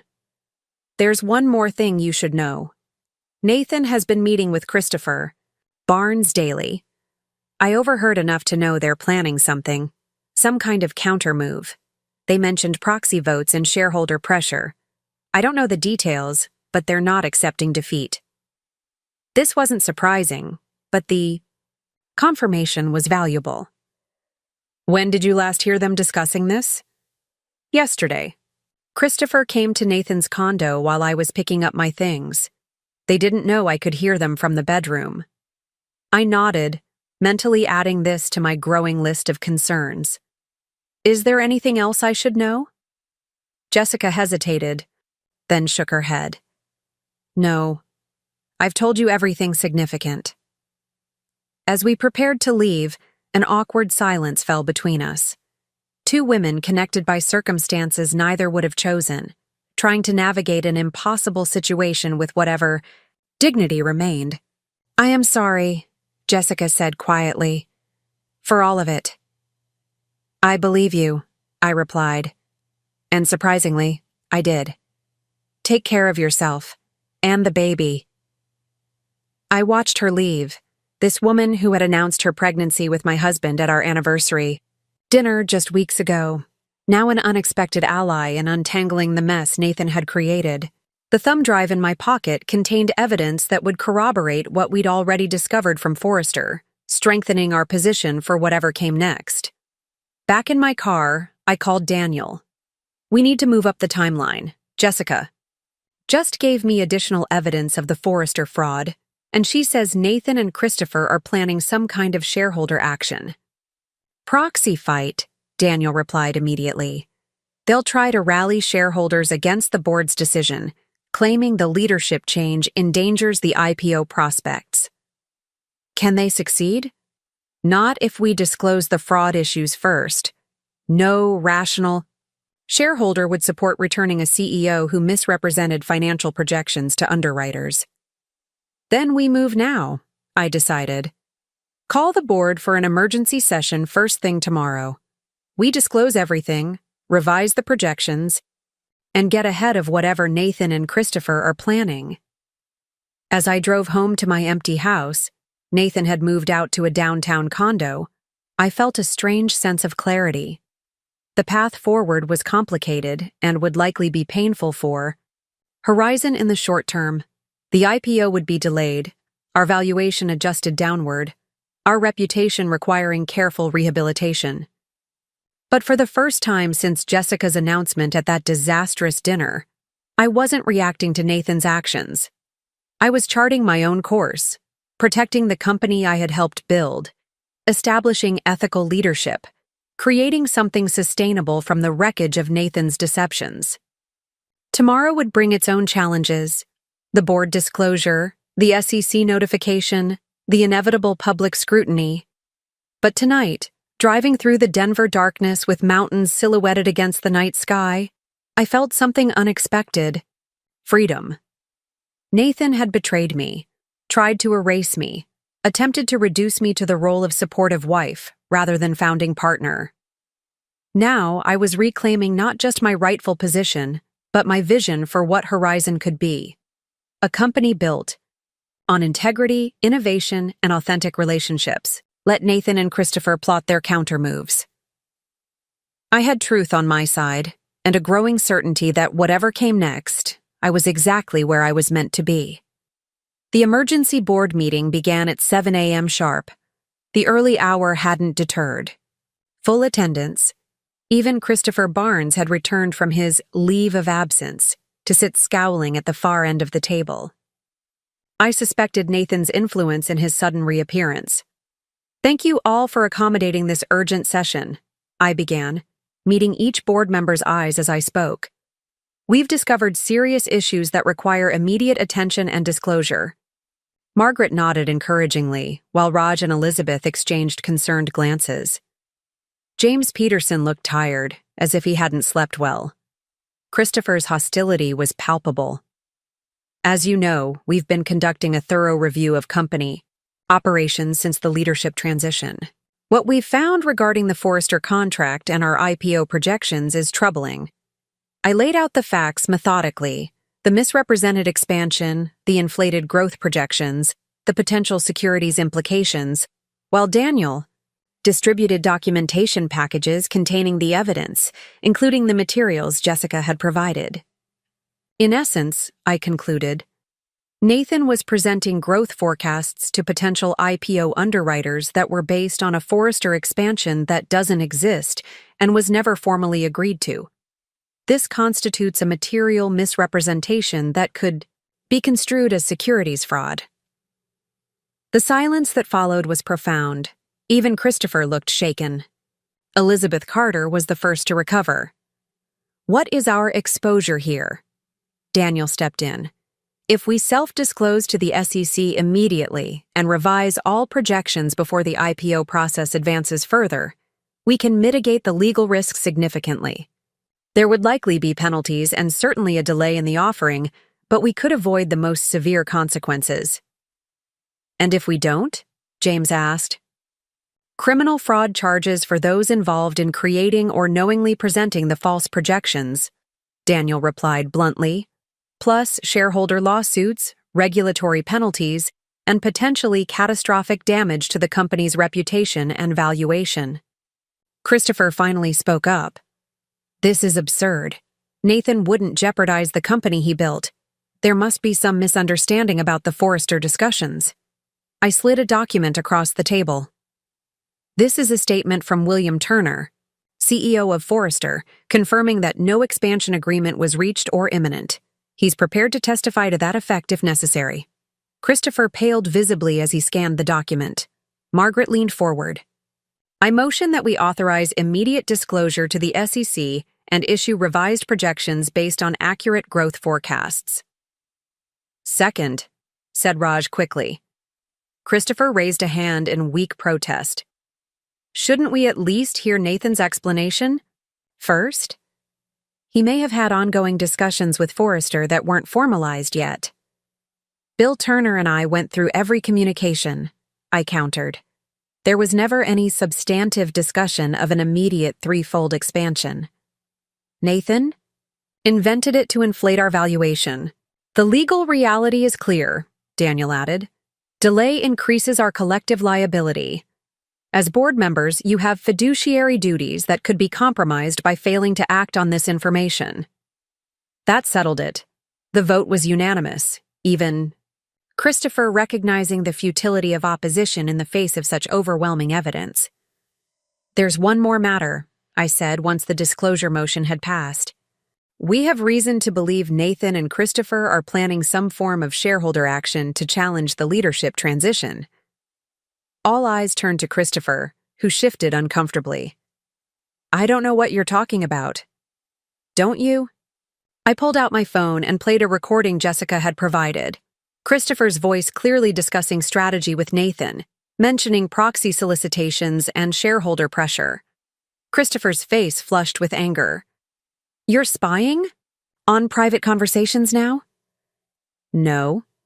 Jessica Cooper happened to overhear while collecting her belongings. She felt obligated to report potential actions against the company's interests. James Peterson looked troubled. Christopher, is this true? Are you coordinating with Nathan to undermine the board's decision? Christopher glanced around the table, evidently realizing he'd lost any potential allies. Nathan built this company. He deserves the chance to defend himself before everything he's worked for is taken away. Nathan committed fraud, Elizabeth stated flatly. The company needs to distance itself from him, not rally behind him. Christopher, Margaret said with surprising gentleness, your loyalty to your friend is admirable, but your duty is to this company and its shareholders. You need to decide where your true allegiance lies. He stood abruptly. I need some air. After he left, the board continued discussing next steps. The SEC disclosure process, communications strategy for employees and stakeholders, revised timeline for the IPO. We should prepare for significant turbulence, I acknowledged. Our valuation will take a hit. Some investors may back out, but Horizon's fundamentals remain strong. We have market-leading products, loyal customers, and talented people. We can weather this storm if we stick to our principles. The meeting adjourned with clear action items assigned. As the others filed out, Margaret stayed behind. Christopher will resign, she predicted. He knows his position is untenable now. Probably, I agreed. But Nathan won't give up so easily. The SEC disclosure will humiliate him publicly. His reputation in the tech community will be devastated. Making him more dangerous, Margaret observed. Wounded egos lash out unpredictably, which is why we need to move quickly on all fronts. The sooner we disclose, the less time he has to mount any counter-moves. I spent the next hours coordinating with our legal team and the independent auditors Diane had brought in. By mid-afternoon, our disclosure document was ready for submission to the SEC. Our PR team had prepared statements for employees, clients, and the media. The machinery of damage control was in full motion. Just as I was reviewing the final disclosure draft, my assistant announced an unexpected visitor, Jessica Cooper. She entered my office hesitantly, looking pale and drawn. I'm sorry to come unannounced. I tried calling, but it went to voicemail. It's been a busy day, I replied, gesturing for her to sit. Is everything all right? No, she said simply. Nathan confronted me this morning. Someone told him I gave you information About the Forrester contract and the recordings of his conversations with Christopher. He was threatening. My concern sharpened. Threatening how? He implied I could be charged as an accomplice in the financial matters since I processed some of the paperwork. He said if I testified against him, he'd make sure I lost my law license. And She paused, placing a protective hand over her slightly rounded abdomen. He said he'd fight for full custody once the baby is born, that he'd use his resources to paint me as an unstable gold digger. The calculated cruelty was pure Nathan. When cornered, he always sought leverage to control those around him. Did he threaten you physically? Not explicitly, but he was so cold, so different from the man I thought I knew. It frightened me. I considered our options. Have you documented these threats? She nodded. I recorded our conversation. Colorado is a one-party consent state for recordings. Smart, I acknowledged. Do you have somewhere safe to stay? Someone Nathan doesn't know about? My sister lives in Boulder. I could go there. That would be wise, at least temporarily. And Jessica, the SEC disclosure is happening today. Once it becomes public, Nathan's focus will likely shift from you to damage control for himself. Relief flickered across her face. That's actually why I came. I wanted to know if there was anything else I could do to help. Not just for legal protection, but because it's the right thing to do. The sincerity in her voice was unmistakable. Whatever her initial motivations in becoming involved with Nathan, she was trying to make amends in the only ways available to her. The documentation you've already provided is extremely valuable, but there is one more thing. Would you be willing to make a formal statement to the SEC about when and how you became aware of the Forrester misrepresentations? Of course, she agreed without hesitation. Whatever they need. As she stood to leave, an awkward silence fell between us.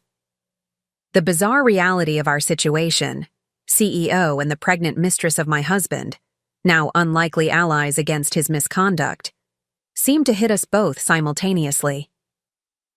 This isn't how I imagined my life would turn out, Jessica said quietly.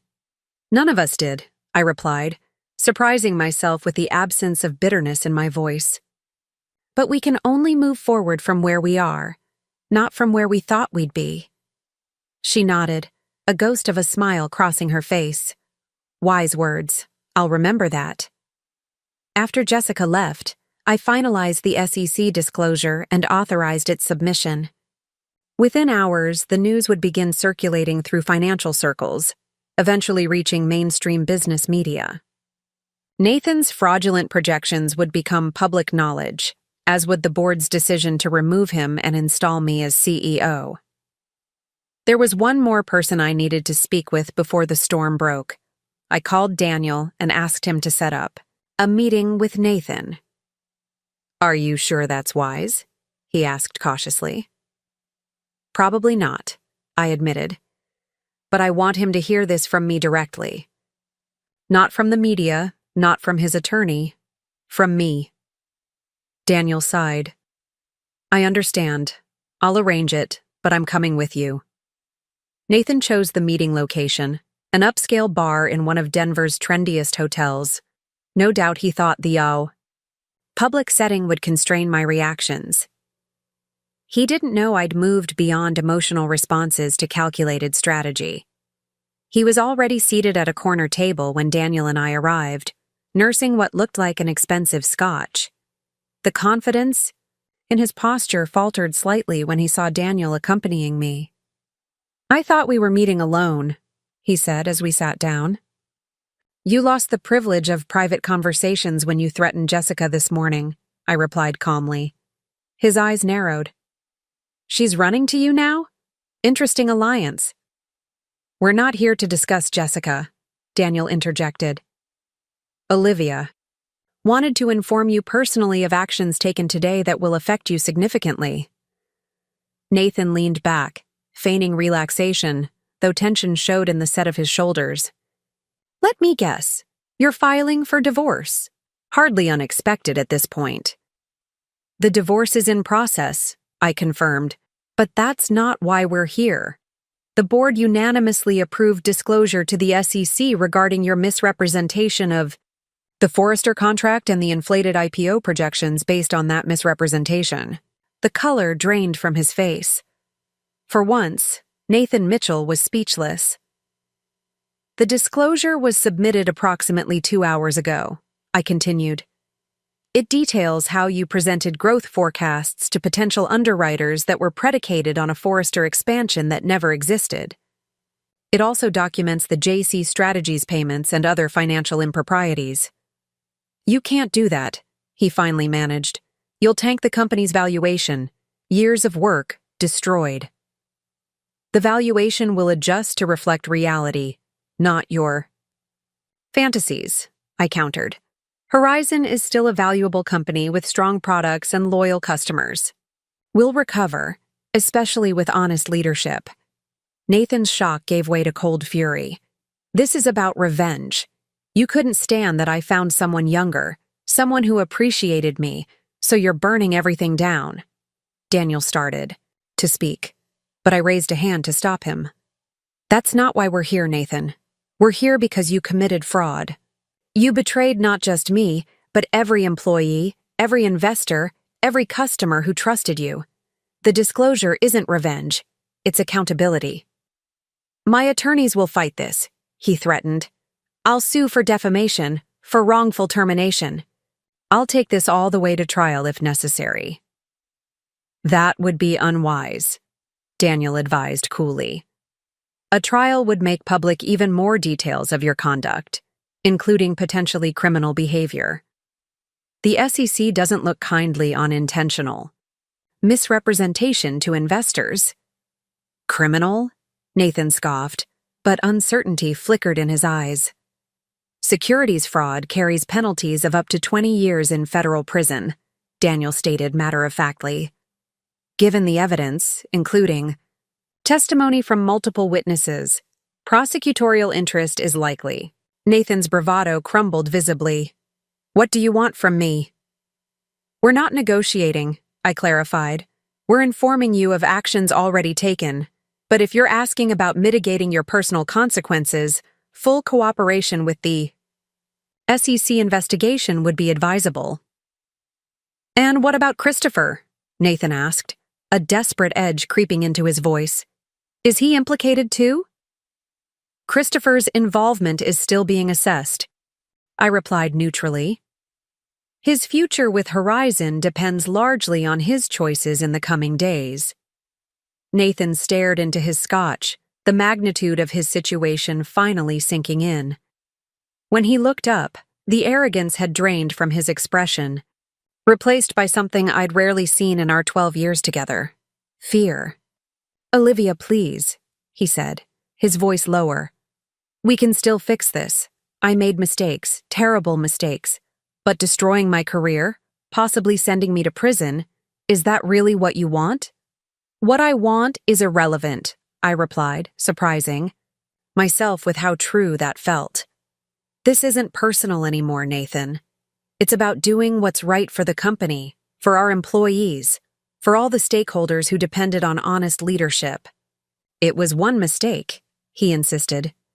One set of projections that got out of hand. It wasn't one mistake, I corrected him. It was a pattern of deception that culminated in fraud. You systematically erased my contributions to Horizon. You misused company funds to pay your girlfriend. You manipulated financial projections to inflate our valuation.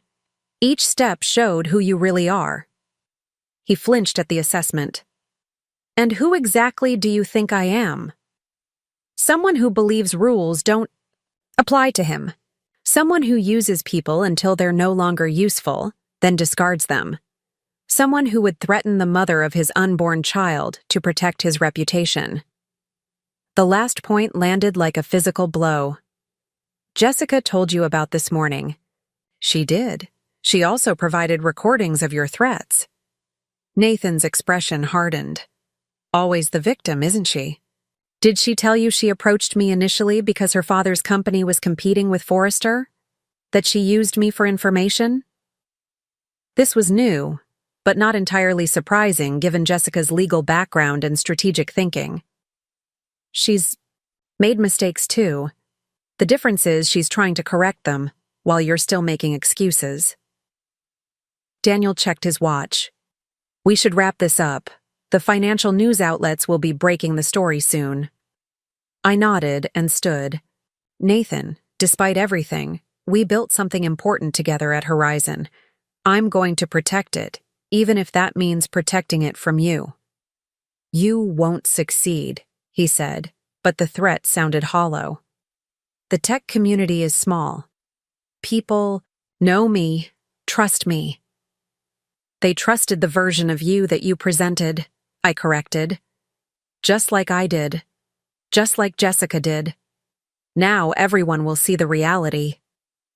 As Daniel and I walked away, I felt Nathan's eyes on my back. The gaze of a man watching his carefully constructed world collapse around him. Outside, the crisp Denver air filled my lungs as I took my first deep breath in what felt like hours. That was harder than I expected, I admitted to Daniel. You did well, he replied. Compassionate, but firm. He needed to understand the gravity of his situation. My phone buzzed with an incoming call from Diane. It's starting, she said without preamble. Bloomberg just ran the story about the SEC disclosure. CNBC is planning coverage for their closing bell segment. How's the internal communication going? I've been personally briefing department heads. Ryan is handling the technical teams. There are questions, concerns, but also a lot of relief that we're being transparent. Any word from Christopher? His resignation letter was on my desk. When I returned from lunch, effective immediately. One less complication to manage. Have security escort him out and revoke all access credentials. I don't trust his loyalty right now. Already done, Diane confirmed. And Olivia? The preliminary feedback from the independent auditors suggests the financial issues may be limited to the Forrester projections and the JC Strategies payments. The core business financials appear sound. That was the first genuinely good news of the day. Keep me updated as they find more. And Diane, thank you for your integrity through all of this. It would have been easier to look the other way. Easier, maybe, but not right, she replied simply. By evening, the story had exploded across financial media. Horizon Technologies discloses potential fraud by former CEO, read the Wall Street Journal headline. CNBC ran a special segment questioning what this meant for tech IPOs generally. LinkedIn was buzzing with industry insiders expressing shock, disappointment, and in some cases, a lack of surprise. I remained in my office long after most employees had gone home, monitoring the coverage and responding to urgent inquiries from key clients and investors. The initial stock impact had been substantial. Our private valuation estimates from venture firms dropped nearly 30% in the first few hours after disclosure. But there were also signs of resilience. Several major customers, including Forrester, had issued statements reaffirming their commitment to Horizon's products. Around 9 p.m., Margaret arrived with takeout food and a determined expression. You need to eat, she insisted. Crisis management requires sustenance. I accepted the container gratefully, suddenly aware I hadn't eaten since breakfast. How bad? Is it out there? About as expected, she replied, settling into the chair across from my desk. The valuation hit is significant but not catastrophic. The SEC has already reached out to schedule initial interviews. Most importantly, the narrative is working in our favor. New leadership discovering and promptly disclosing issues left by the previous CEO. And Nathan? Margaret's expression hardened. His attorney issued a statement calling the allegations misleading and lacking context. Standard defensive posturing. But several industry contacts who've known Nathan for years have reached out to me privately, asking for the real story. His reputation is taking a serious hit. I nodded, picking at the food without much appetite. Is it wrong that I don't feel more satisfaction? He betrayed me personally, professionally. He deserves this downfall. But all I feel is tired. Margaret studied me thoughtfully. That's because you're focused on rebuilding, not revenge. Destruction is easy. Creation takes real effort. We have so much work ahead, I acknowledged. Stabilizing the company, cooperating with the SEC investigation, rebuilding investor confidence. The IPO will be delayed at least 6 months, probably longer. Perhaps that's for the best, Margaret suggested. It gives you time to put your own stamp on Horizon's future rather than executing Nathan's vision. The observation resonated deeply. In focusing on damage control, I hadn't fully processed that Horizon was truly mine to lead now, not just operationally but strategically. The company's direction, culture, priorities, all could be reshaped according to my values, not Nathan's. You're right, I said, feeling a renewal of energy despite the exhaustion. This isn't just about fixing Nathan's mistakes. It's about building the company Horizon should have been all along. Margaret smiled approvingly. Exactly. And if you ask me, that company will be significantly stronger than Nathan's version. As Margaret left, my phone buzzed with a text from Jessica. Watching the news. You're handling it all with incredible grace. If there's anything else I can do to help, just ask. The message reminded me of another loose end that needed addressing. I called Daniel. I know it's late, I began when he answered. It's been that kind of day, he replied. What's on your mind? Jessica. Nathan threatened her about custody and her law license. I'm concerned he might follow through, especially now that the disclosure has damaged his reputation. Daniel considered this. We should document the threats, certainly, and perhaps discuss protective measures, both legal and practical. Could we use the recording she made as leverage? Make it clear to Nathan that if he pursues any action against her, that recording goes public? Possibly, Daniel said cautiously. Though we need to be careful not to cross into extortion territory. Let me think about the best approach. After ending the call, I stood at my office window, looking out at Denver's nighttime skyline. Somewhere out there, Nathan was watching his carefully constructed image crumble. Jessica was sheltering with her sister, protecting herself and her unborn child. And I was standing in the office that had once been his, charting a path forward for the company we had built and he had nearly destroyed. The symmetry wasn't lost on me. Nathan had announced his affair at our anniversary dinner, humiliating me in front of colleagues. Now his professional humiliation was playing out publicly, his misdeeds exposed for all to judge. But unlike Nathan, I took no pleasure in his downfall. The satisfaction came not from his suffering, but from the truth finally emerging. Painful, as it was. My phone rang again, this time a Denver number I didn't recognize. Olivia Mitchell, I answered. Ms. Mitchell, this is Agent Carla Rodriguez with the FBI's Financial Crimes Division.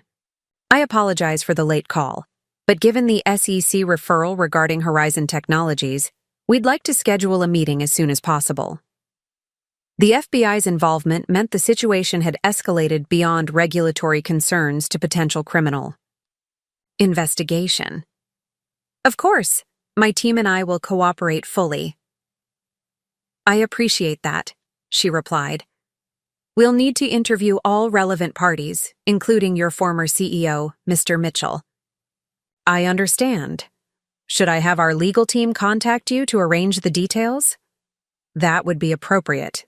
And Ms. Mitchell, based on the preliminary information, your prompt disclosure likely protected the company from more severe consequences. That was the right call. After arranging to have our legal team contact Agent Rodriguez in the morning, I finally prepared to leave the office. The day had been one of the most challenging of my professional life, but also oddly clarifying. The path ahead was difficult, but clear. Cooperate with investigators, stabilize the company, rebuild investor confidence, and eventually, resume the path toward IPO, this time with honest projections and ethical leadership. As I gathered my things, I noticed the framed document I'd placed on the wall when I took over, the original Horizon business plan with both our names on it. Despite everything that had happened since, that initial vision had been genuine. Nathan and I had once been partners in the truest sense, building something we both believed in. Somewhere along the way, he had lost sight of that partnership, that shared purpose. His ambition had clouded his judgment, his ego distorted his perception. The man who had pitched his healthcare software vision to me 15 years ago would never have recognized the person he'd become. Someone willing to commit fraud, betray his wife, and threaten the mother of his child. I touched the frame lightly, acknowledging the grief for what had been lost alongside the determination to move forward. Tomorrow would bring new challenges, FBI interviews, continued media scrutiny, employee concerns to address. But tonight, driving home through the quiet streets, I allowed myself a moment of recognition. I had survived the public humiliation of Jessica's pregnancy announcement. I had uncovered Nathan's fraud and taken appropriate action despite the personal cost. I had stepped into leadership not out of vengeance, but out of duty to the company and its stakeholders. The dinner where Jessica announced her pregnancy had seemed like the end of my world. Instead, it had become the catalyst for reclaiming my rightful place, not just at Horizon, but in my own life. The irony wasn't lost on me. In trying to humiliate me, Nathan and Jessica had set in motion the events that would ultimately lead to his downfall and my ascension. As I pulled into my driveway, the house dark and quiet before me, I felt something unexpected amid the exhaustion and lingering pain. Hope. Not just for Horizon's recovery, but for my own. The path ahead would be challenging, but for the first time in years, it was truly mine to define. 1 year after the SEC disclosure, I stood at the podium in the Denver Convention Center, addressing the assembled crowd of Horizon employees, investors, and media representatives. The journey from that devastating anniversary dinner to this moment had been arduous, but transformative. Today marks not just Horizon's successful public offering, but a recommitment to the values that should have guided us from the beginning: integrity, transparency, and genuine innovation, I said, looking out at the faces before me. Our IPO valuation may be more modest than once projected, but it's built on truth, sustainable growth, verifiable contracts, and ethical leadership. The stock had opened at $28 per share, exceeding analyst expectations by nearly 15%. The journey to this point had required painful restructuring, intensive cooperation with federal investigators, and the rebuilding of trust with customers and investors alike. Nathan's legacy at Horizon had been completely rewritten. 6 months. After the disclosure, he had accepted a plea deal on securities fraud charges. 2 years in a minimum security facility plus restitution. The tech visionary who once commanded admiration across the industry was now a cautionary tale in business ethics seminars. As I concluded my remarks and the traditional bell-ringing ceremony began, I caught Margaret Reynolds's eye in the front. "Bro." Her approving nod meant more than the applause filling the room. She had been my steadfast ally throughout the turbulent transition, her wisdom guiding key decisions when the path forward seemed most uncertain. The reception afterward was jubilant. Horizon employees, those who had weathered the storm, and the talented newcomers we'd attracted during the rebuilding, celebrated not just the financial milestone, but the company's cultural transformation. The toxic competition and credit stealing that had characterized Nathan's leadership had been replaced by collaboration and proper recognition. Ryan Hernandez, our CTO, approached with champagne flutes. "To the CEO who saved Horizon from itself," he toasted. "To all of us," I corrected, including Diane, who had joined us. This was never a one-person rescue mission. True, Diane agreed, but we needed the right leader to guide us through. Not everyone would have had the courage to disclose those projections knowing the short-term consequences.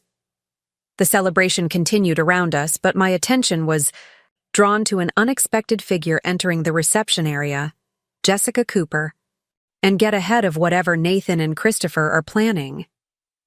As I drove home to my empty house, Nathan had moved out to a downtown condo. I felt a strange sense of clarity. The path forward was complicated and would likely be painful for Horizon in the short term. The IPO would be delayed, our valuation adjusted downward, our reputation requiring careful rehabilitation. But for the first time since Jessica's announcement at that disastrous dinner, I wasn't reacting to Nathan's actions.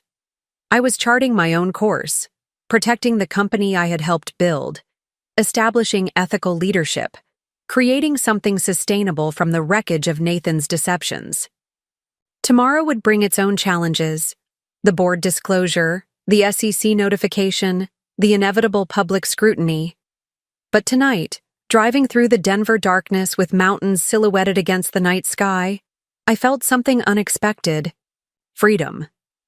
Nathan had betrayed me, tried to erase me, attempted to reduce me to the role of supportive wife rather than founding partner. Now I was reclaiming not just my rightful position, but my vision for what Horizon could be. A company built on integrity, innovation, and authentic relationships. Let Nathan and Christopher plot their counter-moves. I had truth on my side, and a growing certainty that whatever came next, I was exactly where I was meant to be. The emergency board meeting began at 7 a.m. sharp.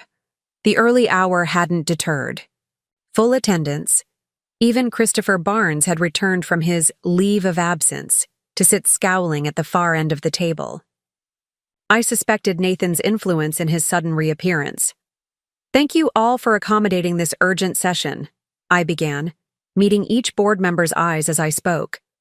"We've discovered serious issues that require immediate attention and disclosure." Margaret nodded encouragingly, while Raj and Elizabeth exchanged concerned glances. James Peterson looked tired, as if he hadn't slept well. Christopher's hostility was palpable. "As you know, we've been conducting a thorough review of company operations since the leadership transition.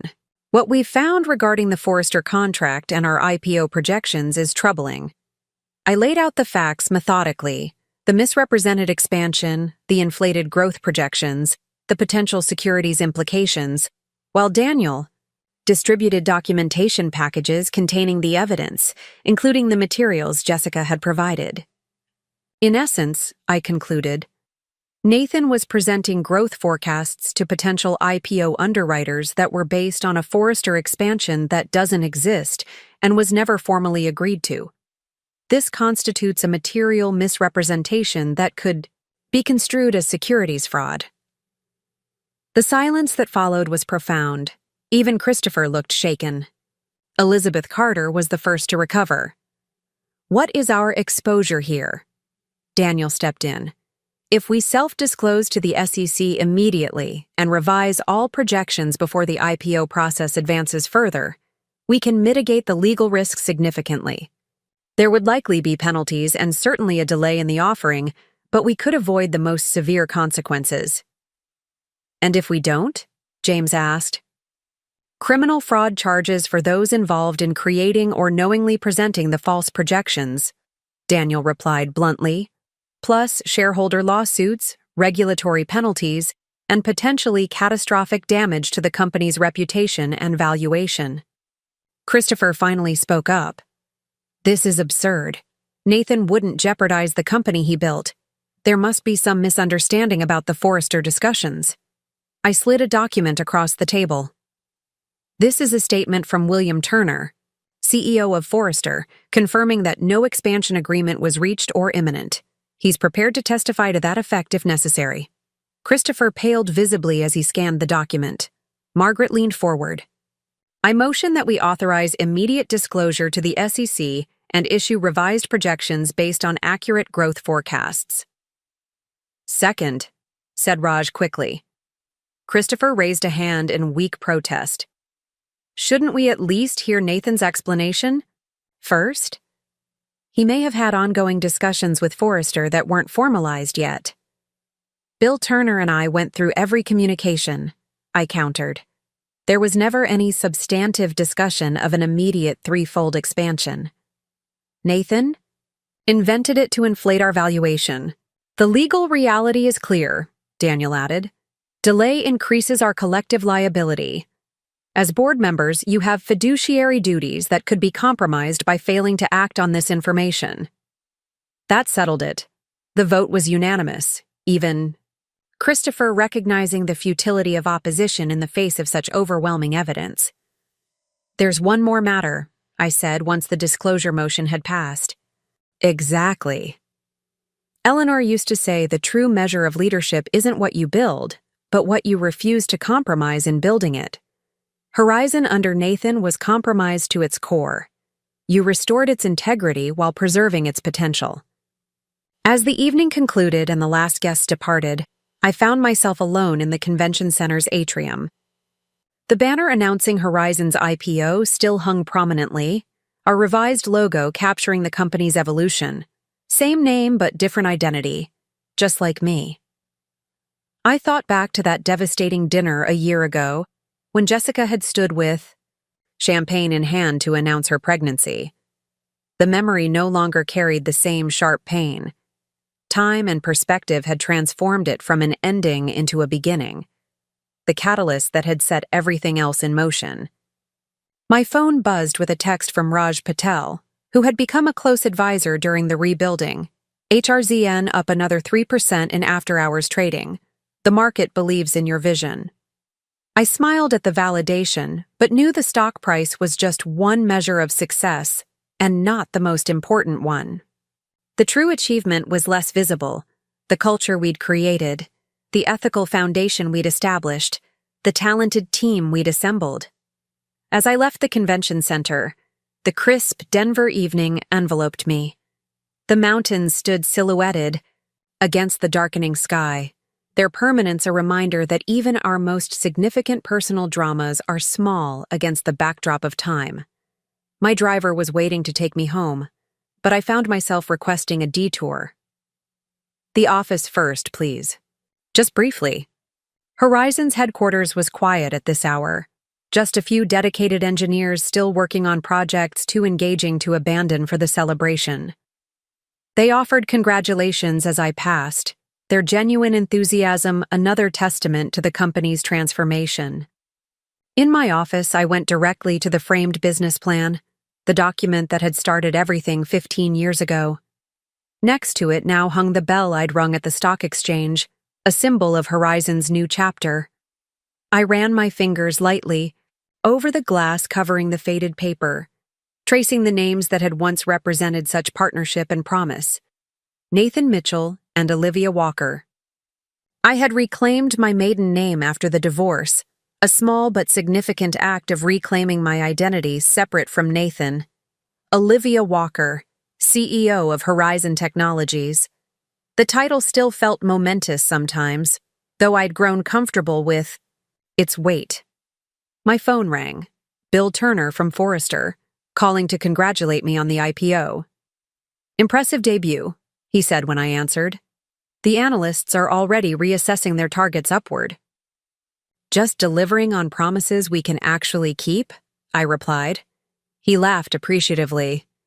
Revolutionary concept in tech. Listen, we should discuss expanding MediSync to our West Coast operations, for real this time. No smoke and mirrors, just solid business. I'd like that, I said, savoring the irony. The expansion Nathan had fabricated was now potentially becoming reality, not through deception, but through trust and demonstrated value.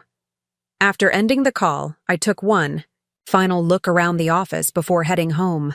The space had been completely redesigned, no trace of Nathan's tenure remaining. His awards and vanity photos replaced by team recognition and meaningful milestones. His dark, imposing furniture exchanged for a warmer, more collaborative arrangement. This was my company now, not through manipulation or deception, but through honest leadership and hard work. The path to this point had been painful, marked by betrayal and public humiliation. But standing here on IPO day, I couldn't regret any of it. Jessica's announcement at that anniversary dinner had seemed like the end. Instead, it had been the beginning of something I couldn't have imagined, reclaiming not just my professional contributions, but my personal power. As I left the building and headed home, I thought about the strange symmetry of life's most difficult moments, often leading to its most meaningful transformations. Nathan had orchestrated what he thought would be my greatest humiliation. Instead, he had inadvertently set me on the path to my greatest triumph. The company he loved now thrived under my leadership. The future he had jeopardized with his fraud was now secure through transparency. The wife he had betrayed and underestimated now occupied the position he had prized above all else. It wasn't about revenge. It never had been. It was about justice, restoration, rebuilding something better from the wreckage of betrayal. As my car wound through the Denver streets toward home, I felt a deep sense of completion. Not because Nathan had lost, but because integrity had won. Up next, you've got 2 more standout stories right on your screen. If this one hit the mark, you won't want to pass these up. Just click and check them out.